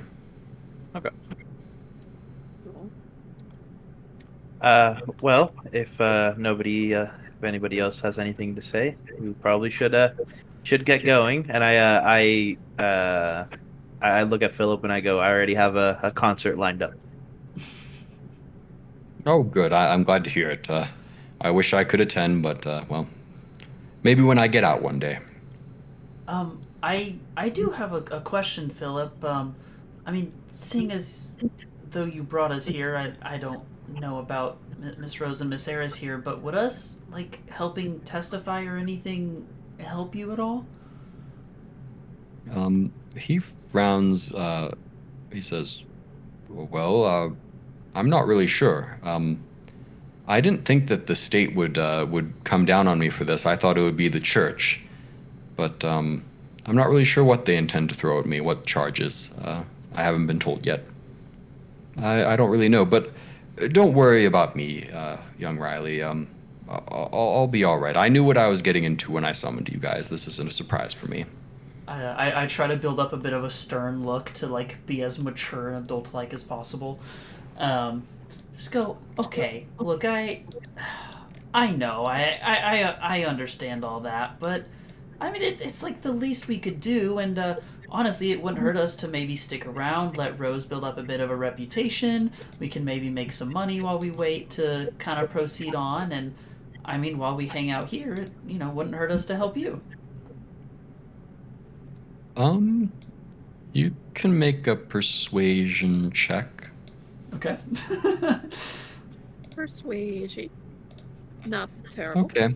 With a 14, he was trying to sort of keep a sort of happy-go-lucky demeanor about his upcoming imprisonment, but he does seem to like look from side to side, suddenly a little bit more anxious. He says, "Well, I mean, if you're going to stay in the city anyway, I would certainly not mind visitors and, well, I'd have to speak with my barrister and see if maybe he thinks if a positive testimony would help. I can't imagine it would hurt, right?" Of course, and I look to the other two. I mean, I don't know if we're in a particular rush. Miss Rose, I know you wanted to find the thing you were looking for, but do you think that could wait a week or two? No, it can wait however long we have to. Once we get an answer, then we'll know. Oh, do you want us to bring you anything, or are we allowed to bring you food and stuff like that? Or drink? Oh, I mean, they feed me here, all right. But well, if you wouldn't mind, I wouldn't mind some books. Well, perfect. What kind of books Books, do you like? got it. And I point to Riley. No, yeah. What kind of books do you like? He's kind of shifts on the bed a little bit, suddenly a little less comfortably. He says, "Well, I mean, if you could find any." Hentai. He sort of looks over at Rose, and he is sort of blushing at this point. That's He says, so funny. I get a bit closer. I don't want Riley going through the romance section, but I'm into romance books, if you don't mind. Perfect. What? Sorry, what kind of books? I didn't hear you. Riley, hold on.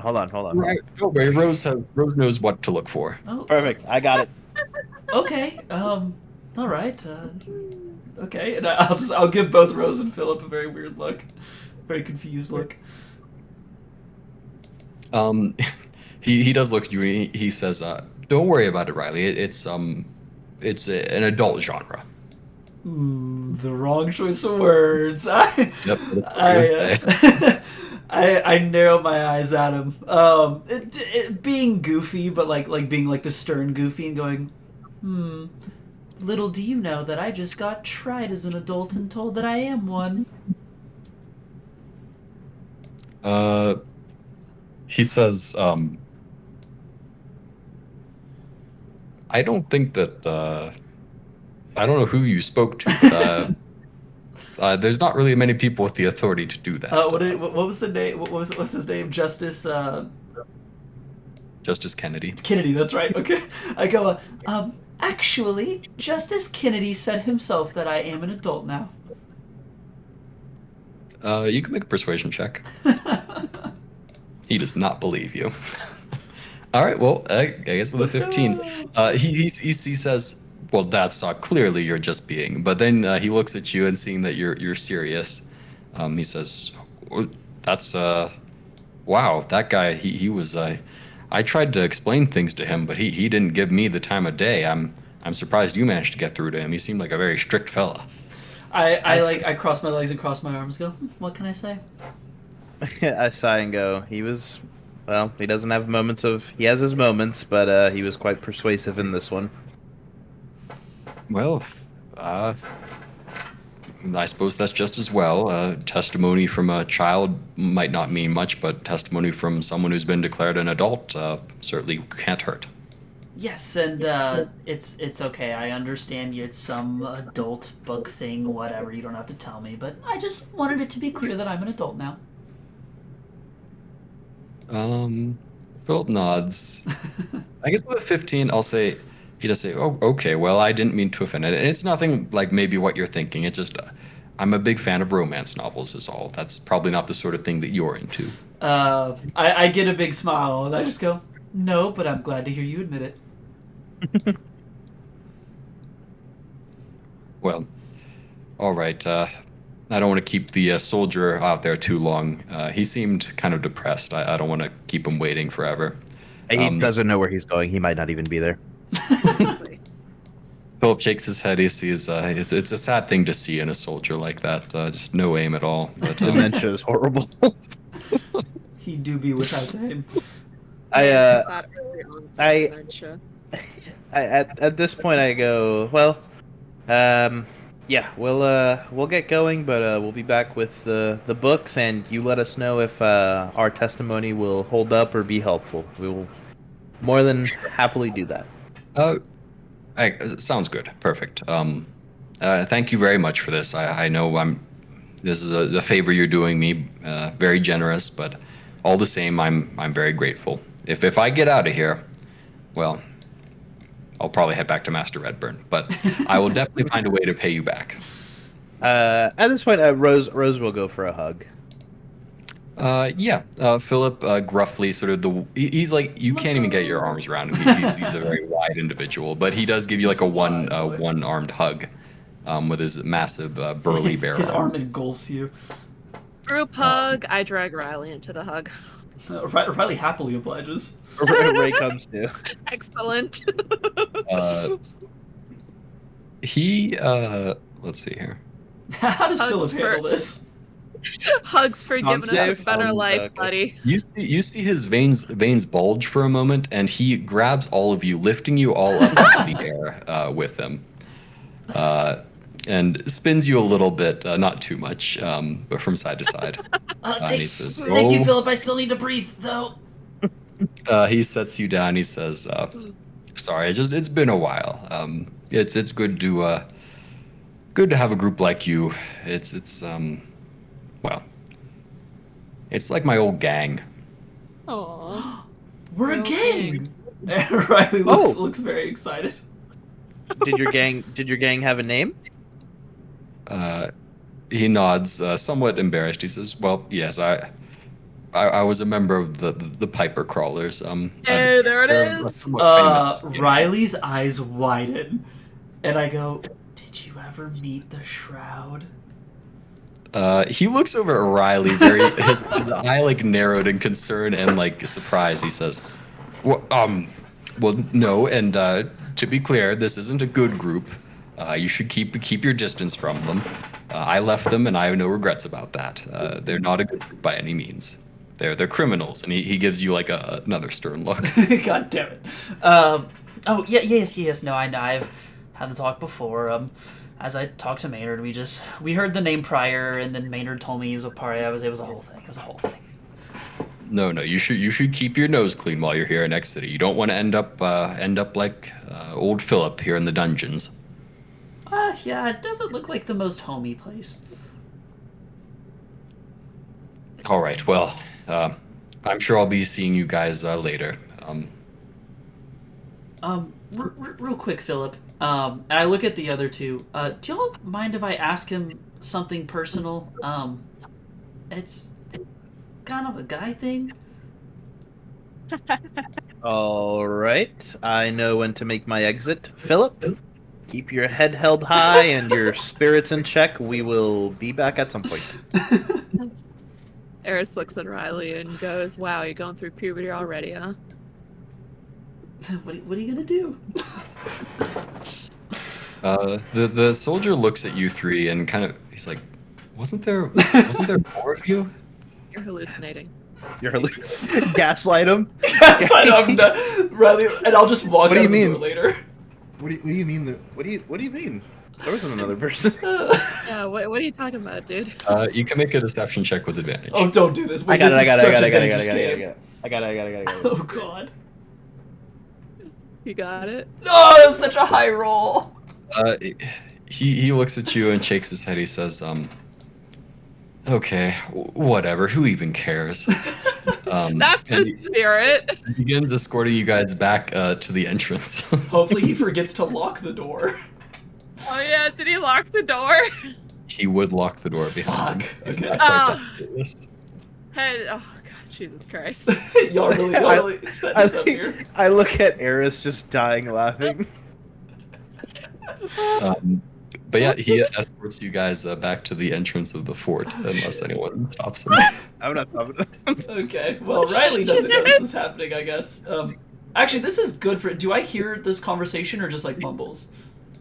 No, the walls are pretty thick here, and Okay. you just hear mum. Good, I prefer it that way. Okay, once they all leave, I do look at Philip and I go, okay, just so you're not worried, I don't actually have weird boy questions. I understand how most of that works. Lies. He nods and he says, "Well, all right. If you're confident in that regard, I will say, as when I was doing my clerical training, I did teach and he does. Oh, well, that's okay. I start waving my hands like, no, that's okay. That's okay. But I do actually kind of have questions about the clerical stuff. So whenever y'all summon us Outrulers, do y'all understand we get like our boons, right? Oh yes, they teach all about the different boons. Okay, so how exactly does the call boon work? Well, you have to pick a deity to call to, one of the Empyreans to call to, and whichever one you call to, well, it kind of depends on how they interpret your request and how much power they're willing to grant to you. But yeah, they are bound by the oath of the whole contract to aid you in whatever way you're asking for. Gotcha. And I know that we don't really have time for like an entire list here, but do you happen to like have a few ideas as to like if I needed to use it, kind of certain gods I should or shouldn't call for? Because frankly, I don't know who else to talk to. Well, of course. I'm like I said, I flunked out, but I was a cleric of Catris for a while there, and I still believe that she is, the Empyrean that looks out for us mortals the best and the most. Okay. Gotcha. I recommend calling to her if you're going to call to anyone. Okay, and is there like things that she's particularly good at? Well, she's. I think that you'd approve of her. She is known for her creativity, and she is one of the domains that she's associated with is the Forge domain. She is typically more of a she builds things for the sake of their beauty as opposed to their functionality. But regardless, she would certainly be able to help you with any sorts of requests, maybe in the furthering of your career as an inventor. She is also one of the domains she's associated with is the life domain. If you ever find yourself or your party suffering some sort of grievous injury, or heaven forbid, even some sort of premature death, you might be able to call on her to resurrect them on the spot. Interesting. She is also, her third and final domain is the justice domain. If there's some sort of horrible wrong you see, she might be able to help you right it very quickly. Excuse me. Cool. Okay. Well, I'll definitely keep that in mind. And whenever you summon us, because obviously we talked to a god, would that have been Catrice that I talked to? Yes, that's who I called upon to summon all of you. Oh, okay. Well, she was a really nice lady. Okay, well, since you are trustworthy, and if I, because I'm very curious about how the gods and stuff work here, would there be any gods that I should particularly avoid calling upon? Because I have a feeling if I ask some people, I might get answers I don't really want. Oh, well, there are a number of bad Empyreans who govern other groups of people. You can make a persuasion check. Okay. Yes, sir. He says, well, you don't need to worry too much about them. It's easier for me to give you a list of the good ones. Like I said, Catrice is who I would recommend. The three Z's, though, they're not so bad. Zal, Zafina, and Ziltrum. And the dwarves worship a goddess named Vala, and she's not so bad either. I would stick to just them, though. The other ones, I would say they're either not as reliable, or, like I said, they're not. They're more evil entities than the ones I mentioned.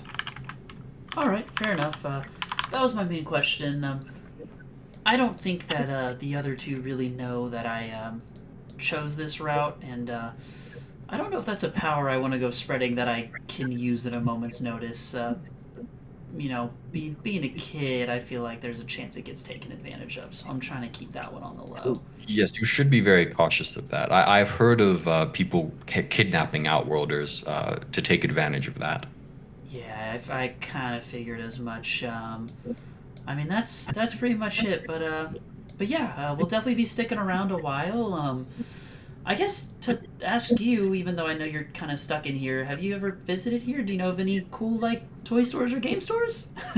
I just kind of shrug. He shakes his head. He says, "Well, unfortunately, I did live here. It was my home for most of my life, but I never went to any toy stores or game stores. That wasn't the sort of life I led, unfortunately." All right, I kind of figured as much, but it's worth a shot. All right, well, I suppose we should get you out of here.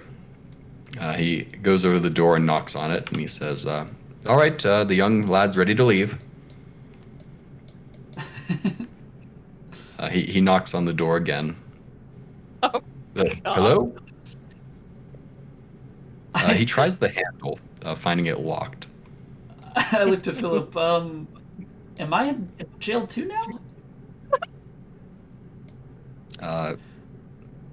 Philip looks back and forth. He yells very, very loudly through the door. I cover my ears. Yeah.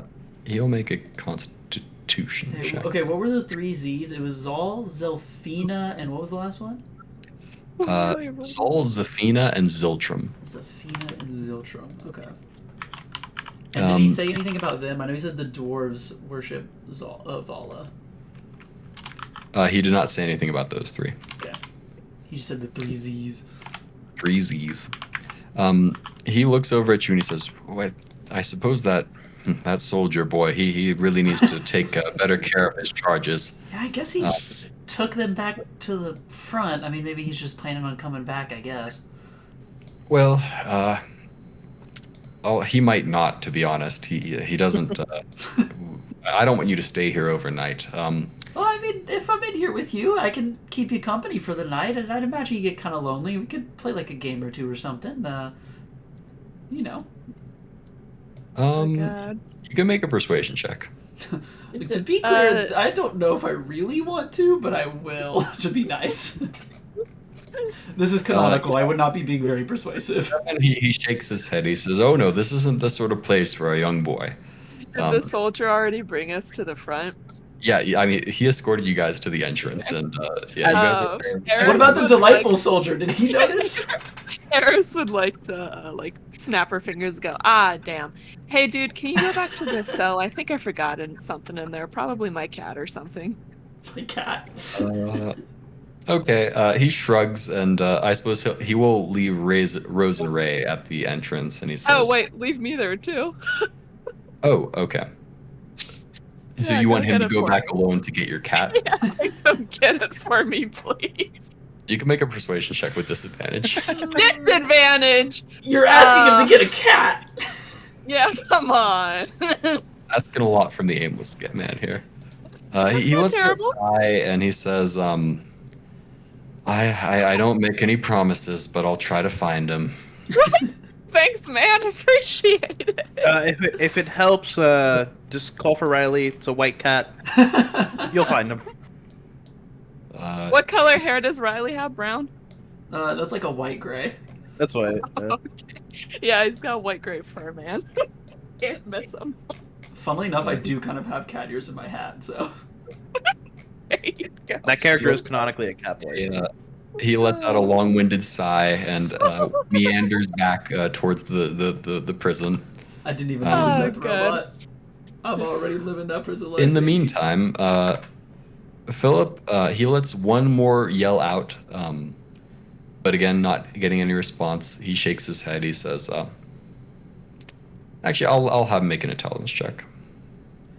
I will say, well, at some point they gotta feed you dinner, right? I mean, they'll notice it at some time. Well, it's hours until dinner time. Excuse me. Well, I go plop on the bed.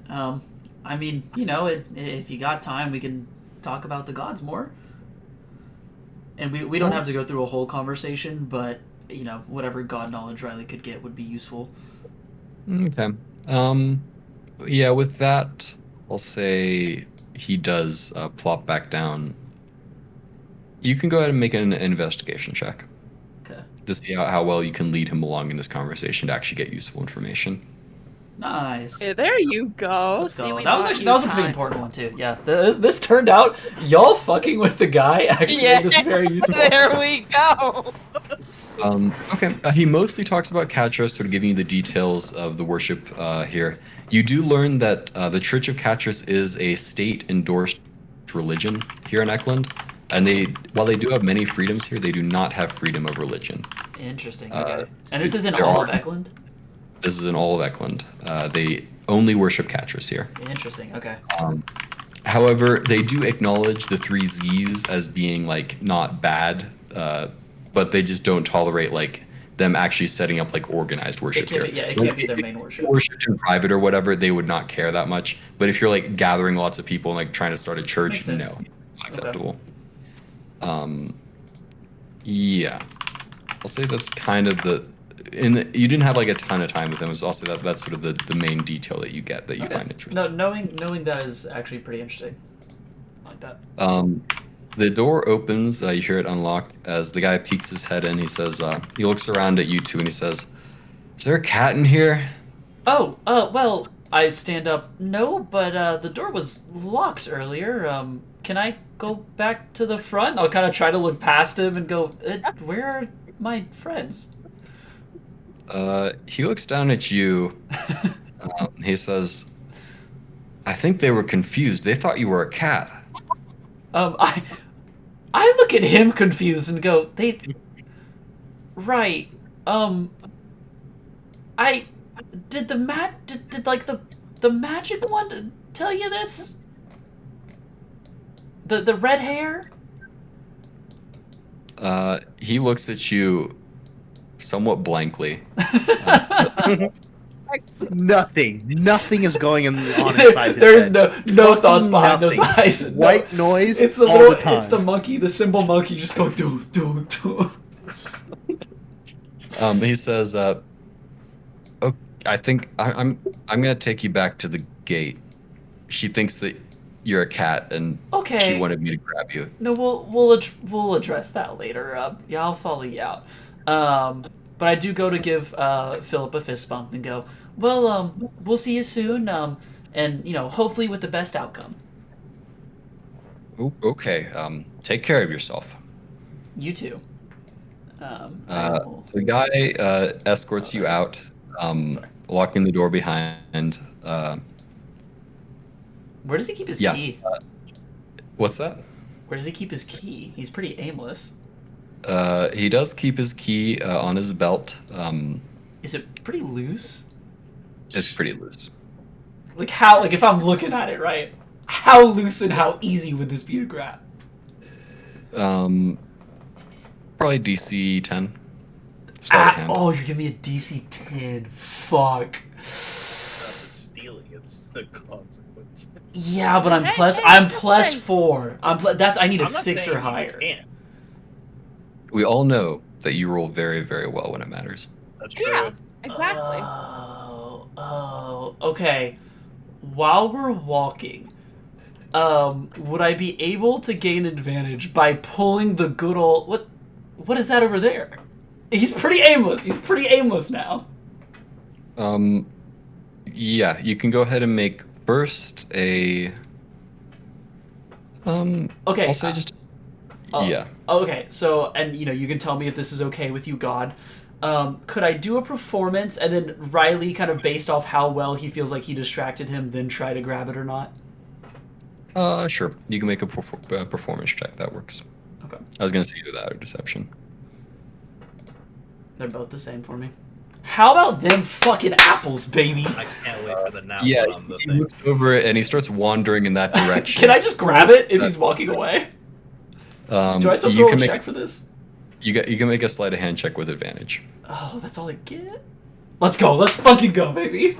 22. You do manage to grab the key off of his belt. Okay.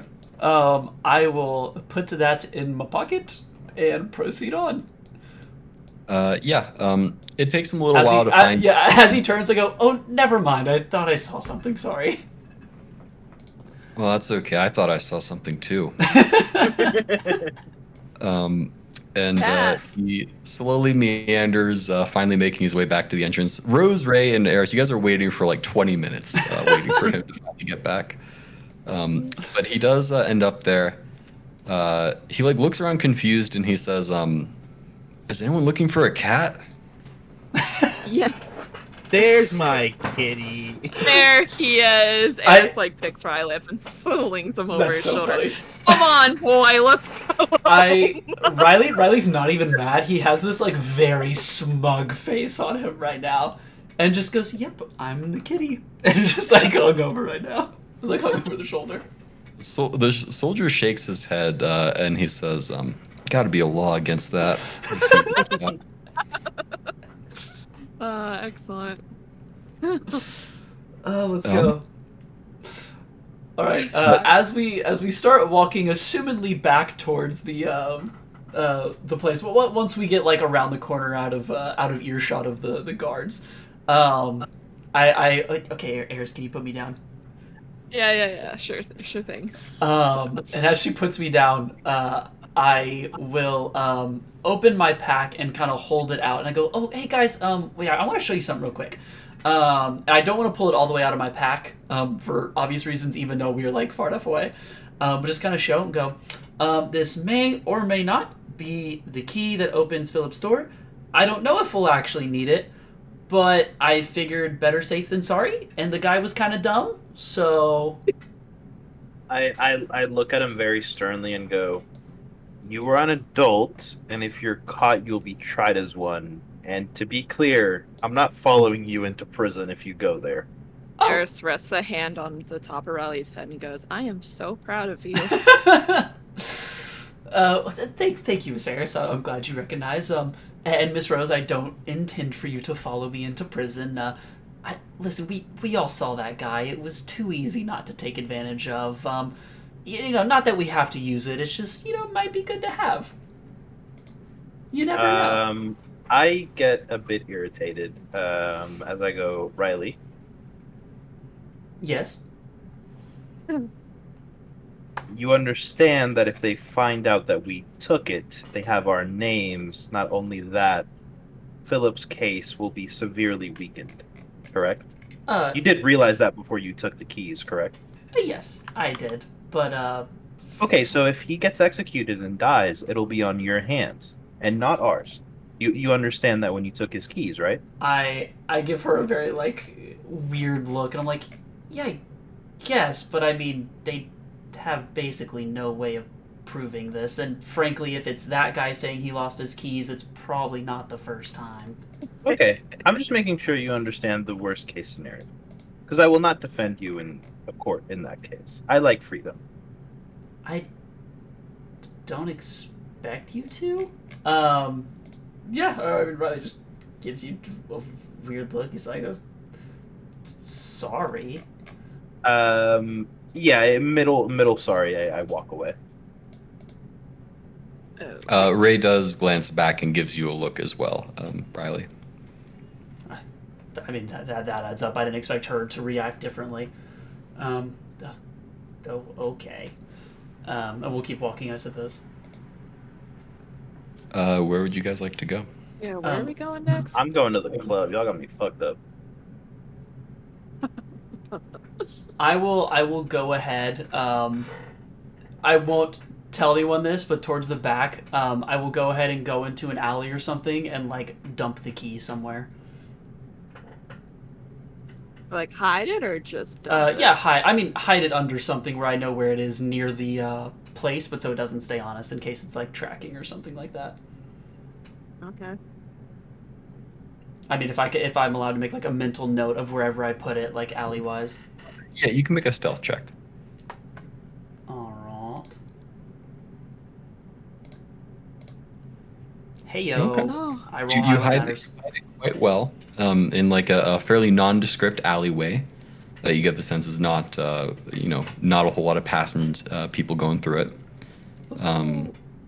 Yeah. All right, I will keep that there, a block or two away from the prison if need ever arise. All right, so I'm assuming Worst case, I Rose. sell the info, baby. Nice. Rose is going to be at that club for the rest of the night, I assume. Yes. Okay. I'm allowed to wear light armor, right? Assuredly, I think everyone Sorcerers? does. Okay. Oh, do I don't sorcerers not wear armor at all? I don't think so. Oh, that's crazy. That. I can check. They wear robes, my little kitten. Yeah, they're not proficient in any type of armor. Riley done Gotta been a compete cat for that. Unless you're the forge cleric, in which case you do get. Otherwise, no. Well, clerics in general can often wear armor, but sorcerers, I don't think any subclass. While we're walking, Riley is keeping. Or did I get the addresses of these stores, these game stores and such? No, he only gave you their names. Fuck! Alright, I'm just gonna look around for the names then as we go back through the diamond part of the city. And Alright. then I mean, Eris will look to Riley and be like, while Rose is doing her thing, do you want to go shopping? Yes, please. Riley's ecstatic to go with you shopping. Okay, so next question, Hudson. Well, I guess Eris wouldn't know this since she's new to the world. I'm trying to maybe looking for a store that has magical artifacts. Maybe I could get a ring or something that improves my AC. Oh, there you go. I don't know, something. Just Sure. You can make an investigation check. I'll say with advantage if Riley's helping you. excellent. Can I make an investigation with advantage because I know the names of the stores that I'm looking for? Yeah, sure. Look at you with the nat Hey. 20s. Sheesh. Look at that, damn. So with a 17, you do find some of the stores that the guy mentioned. Not all of them, but yeah, there's a variety of knickknacks in a lot of them. One of them, which you do find, which I am guessing is what Riley's going for here. the latest editions of Emperor's Gambit. Damn right, baby. Get me in there. Okay. An older gentleman behind the counter offers them, sees you interested in them, and he offers to give you a discount if you can beat him.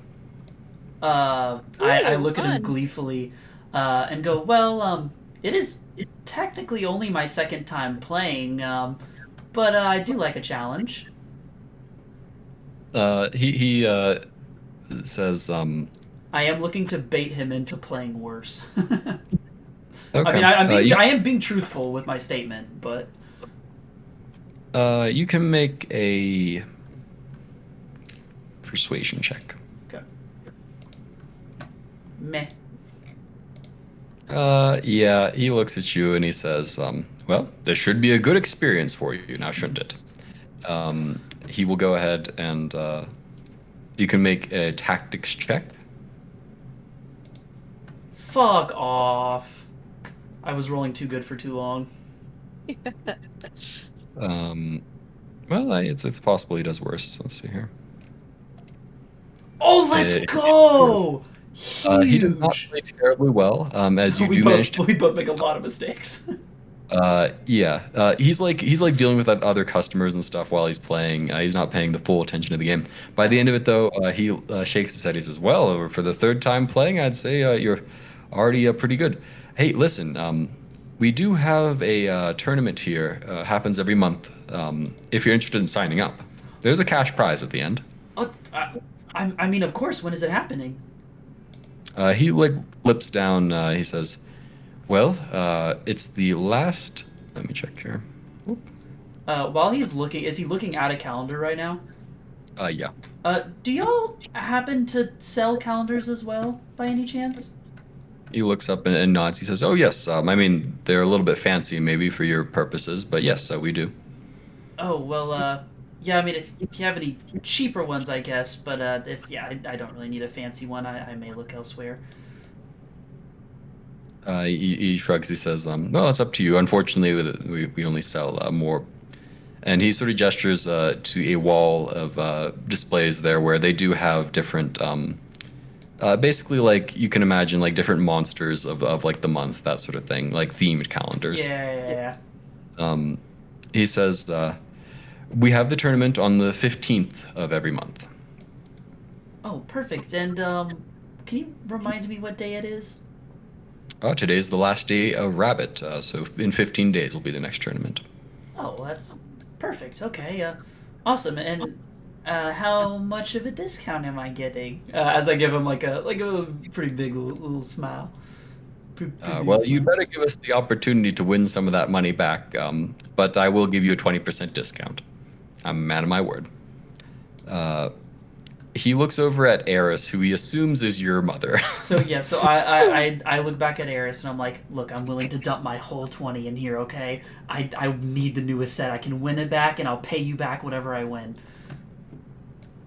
How much is it? It doesn't matter. How much is it? It would be 15 gold pieces. However, with the discount, it's only 12. Oh, Okay, well, never mind. fine. I look to the guy and I go, oh, never mind, Eris, you're good. And I will put my hand out and go, I'll pay for it.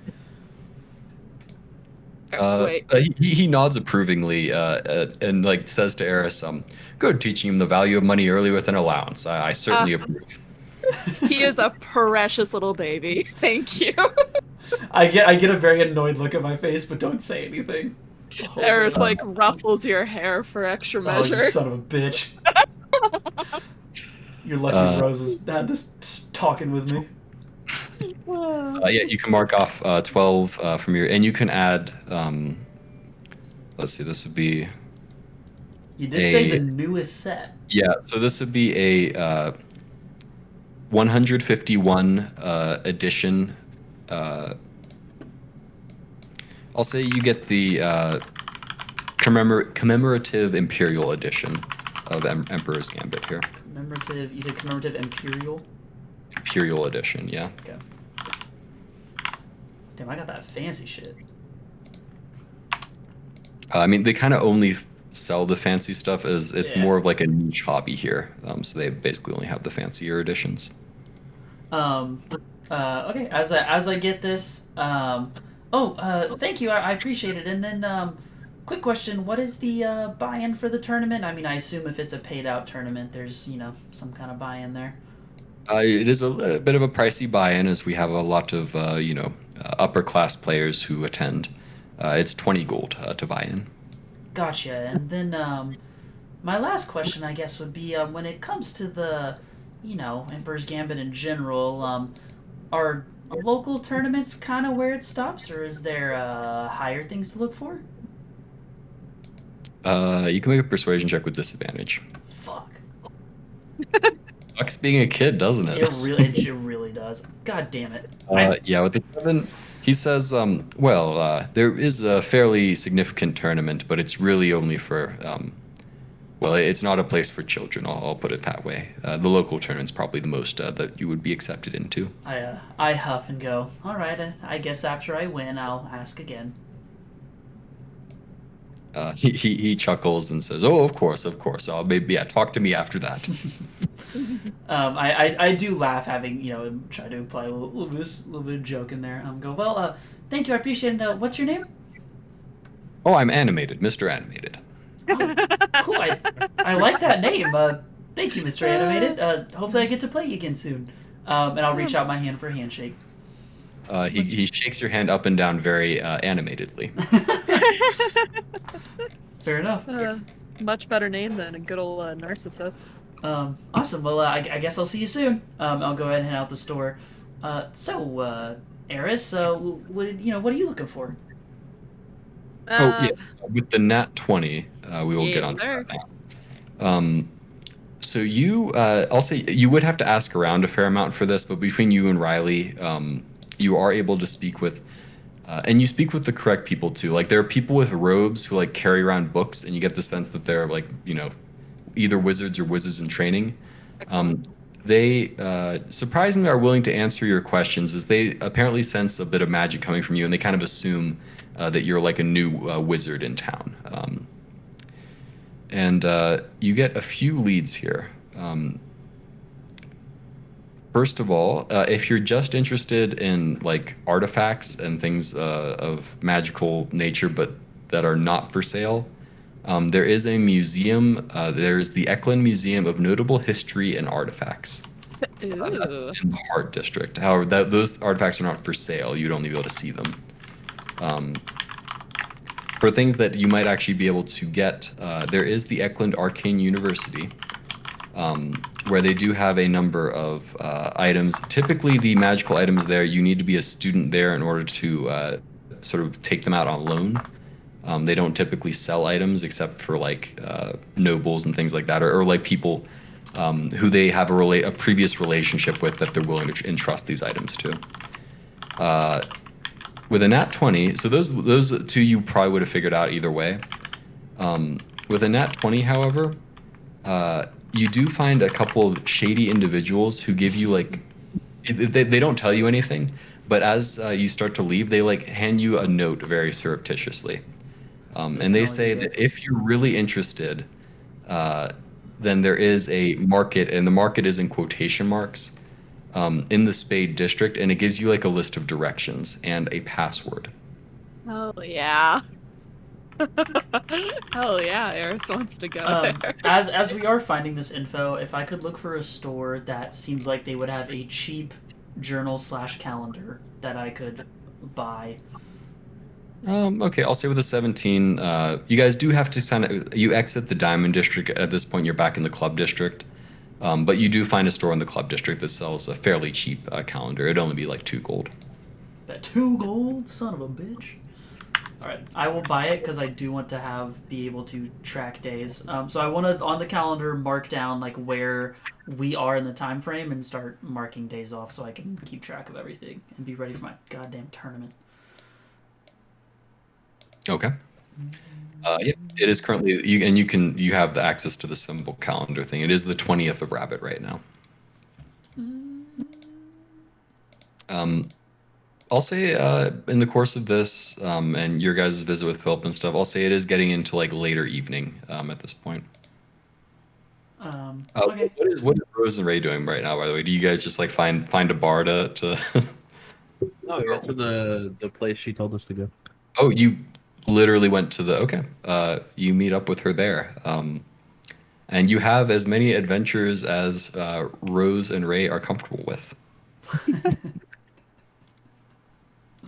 What would Eris and Riley like to do for evening lodgings? I mean, I suppose walk around. I just look to Eris and go, well, I mean, I don't know how you feel about it, but I'm okay with sharing a room if you want to save some money. Yeah, I was literally just gonna recommend that. What's I assume doing all the search and we found like a decent inn. In the club district, you guys passed quite a few different inns of various repute. Also, you kind of have your choice. If you'd like to go to like a safer place, then it'll cost a little bit more. But there are much more like sort of scroungy, not terribly good like boarding houses as well. Yeah, I'll go for the safe one. What are the prices there? The safe one, the prices are a little bit higher than they were in Oakland. Perhaps not terribly surprisingly. I'll say, but if you guys are only going for a single room with like 2 beds, that'd probably still only run you like 4 gold for a night. 4? Yeah. Oh, cool. Okay, sure. She said, "Bitch, that's freeload. Come on now." I mean, she's rich now, but if depending on how much time you guys spend and how much she's gonna spend on magical items here, we'll see how much money you have in a little bit. By the way, to be clear, I was in the club. I would try to play at some point to earn money and stuff like that. I wasn't just like going there to hang out. Okay. You can make a persuasion check with advantage. Guidance? Ray's very This one cute. makes sense. Probably not guidance.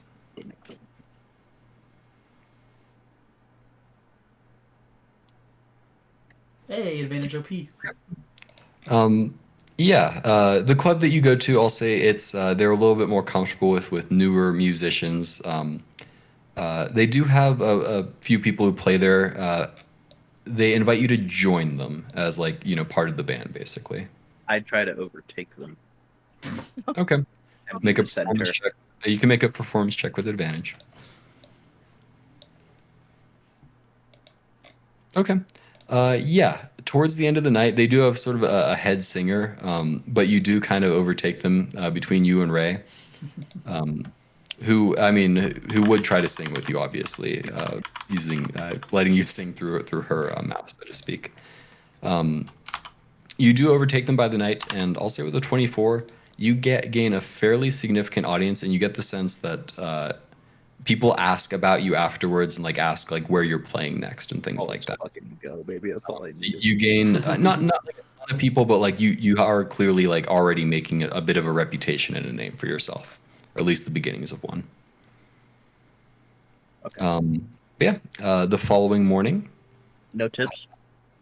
Oh, I'll say you with a 24. I'll say you earn enough tips to basically pay for your night in a hotel room, presumably. Nights and drinks comped, baby. Easy peasy. Yeah. Yeah, and you would get like meals and drinks, however much you'd like as well. Nice. Yeah. The following morning, what would you guys like to do? As we wake up, I suppose is Eris an early riser, or is like Riley's typically an early riser? No. She'd probably get up at like 10 or 11. Okay. I imagine I'd probably get up 8 or 9. I'll hang out in the room for like a half hour to an hour and start like poking Eris at some point, be like, "Hey, Miss Eris, Miss Eris." She like bats Riley's finger or hand away and goes, "What? What?"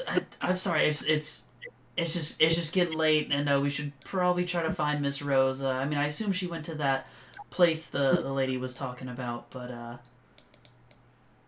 Getting late. What time is it? I will look out at the sun. I don't know. I guess 9 a.m. ish. Not you woke me up and oh my god. Listen, I've been up an hour, okay, and frankly, I want to make sure that Miss Rose is okay. Aerith reluctantly like gets out of bed. You see that Riley has just had his like full new game like opened and set up, and he's just been sitting there playing with it the whole time. It's like, look, I was enjoying my time. I just worry about Miss Rose. Also, do you want to play a game? I already have it set up. And she pats Riley on the head and goes, "Sweetie, we both know I wouldn't be good at that game." It's we're both new, and it's fine. Okay, I'll go ahead and start packing it up back into its box. So look at me. You know I don't have the patience to I play do. that. I know, Miss Harris. It was worth a shot. Okay, I'll say to speed things up a little bit here, you guys do rendezvous with Ray and Rose, having found them in the club that they had played in apparently the night before. It'll be kind of up to you guys. How much time would you like to spend in X City? And I know there are like specific things you want to do, like visit the black market and attempt to play more. And I do have scenes for both of those things, which we'll probably get to next time. But if we could make some decisions about how long you guys are wanting to spend in X City and what generally you're trying to do here. I want to kind of treat this as like downtime, basically. Yeah. Okay. For you. That is honestly up to you guys, because Eris just wants to buy nice shit, and that's literally up to I can say for Riley, he definitely wants to wait to hear about Philip's trial. How long? Like a week, did he say? He said probably like a week or two until it begins. So I think Riley would be willing to wait. I mean, Riley wants to wait till the 15th, which he would say he would like to wait till at least that point. And if by the 15th he does his tournament and like he hasn't heard anything about Philip's trial, he would be willing to head out. Because he would assume it's kind of like his like the justice system back home. Like it can be a while, and you like never really know. Okay. I will say, I mean, it will depend on how the interactions go, but Rose and Ray will probably be getting an opportunity that they'll want to stick around for at least a little bit longer. So I'll say maybe you guys have about a month to spend here. Does that sound reasonable to everyone? Okay. Sure. Yeah. Yeah, sure. I mean, that's the months here are only 20 days long, to be clear. It is a shorter month. Oh, okay. Fair enough. This was also where God, what were they called? Those thieves. Yes. Shroud or whatever. The This Piper is where Crawlers. they are, right? Yeah, the Piper Crawlers are the name of the group. I'm just saying, I kind of hope we run into them. They sound kind of fun. Yeah, but Shroud will just consider- one tap us, and it's like a whole. Black market, we will definitely get some underworld stuff. Did you ever play Oblivion, Hudson? Yeah, of course. Is the Shroud based off of the Gray Fox? That would be an interesting idea, but no. Oh, sorry. Gray Fox is very cool, though. From Rose and Ray, they probably just continue playing, as well as Nora put in the description. Yeah, what's that? I'm more interested. So your intention is to like build up like a fan base here. That's what I'm getting. I want to become an idol, correct? Riley would We'll like get to. that. Yeah, we'll get into that next time. You'll be doing, depending on how the scenes go, you will be doing a lot more than playing in clubs. Noted. Also, from a meta perspective, whether I would find this out from an armory trying to get something for Ray, or whether Nora told me. I know my breastplate can hold one rune since it's in the description. Correct. So I would want to look for those as well. Okay. Alongside, like an armor for Ray or something. Sure. I will say you're able to find those services. However, you are not in that price category right now. At least not for the moment. We'll see how much money you make over the course of the next month. Yeah. I was just out of knowing where it is and how much it is to save up for it. Sure. I'll double check the prices. It's in the hundreds of gold range, I believe, for the runes. And that would be at the Arcane College as well. They provide that service. Yeah. Okay, I just want to get a sense of what you guys are interested in, what you're going to be doing for the next month or so. So, yeah, so we'll get into those specific scenes next week, and tonight we'll end a little bit early.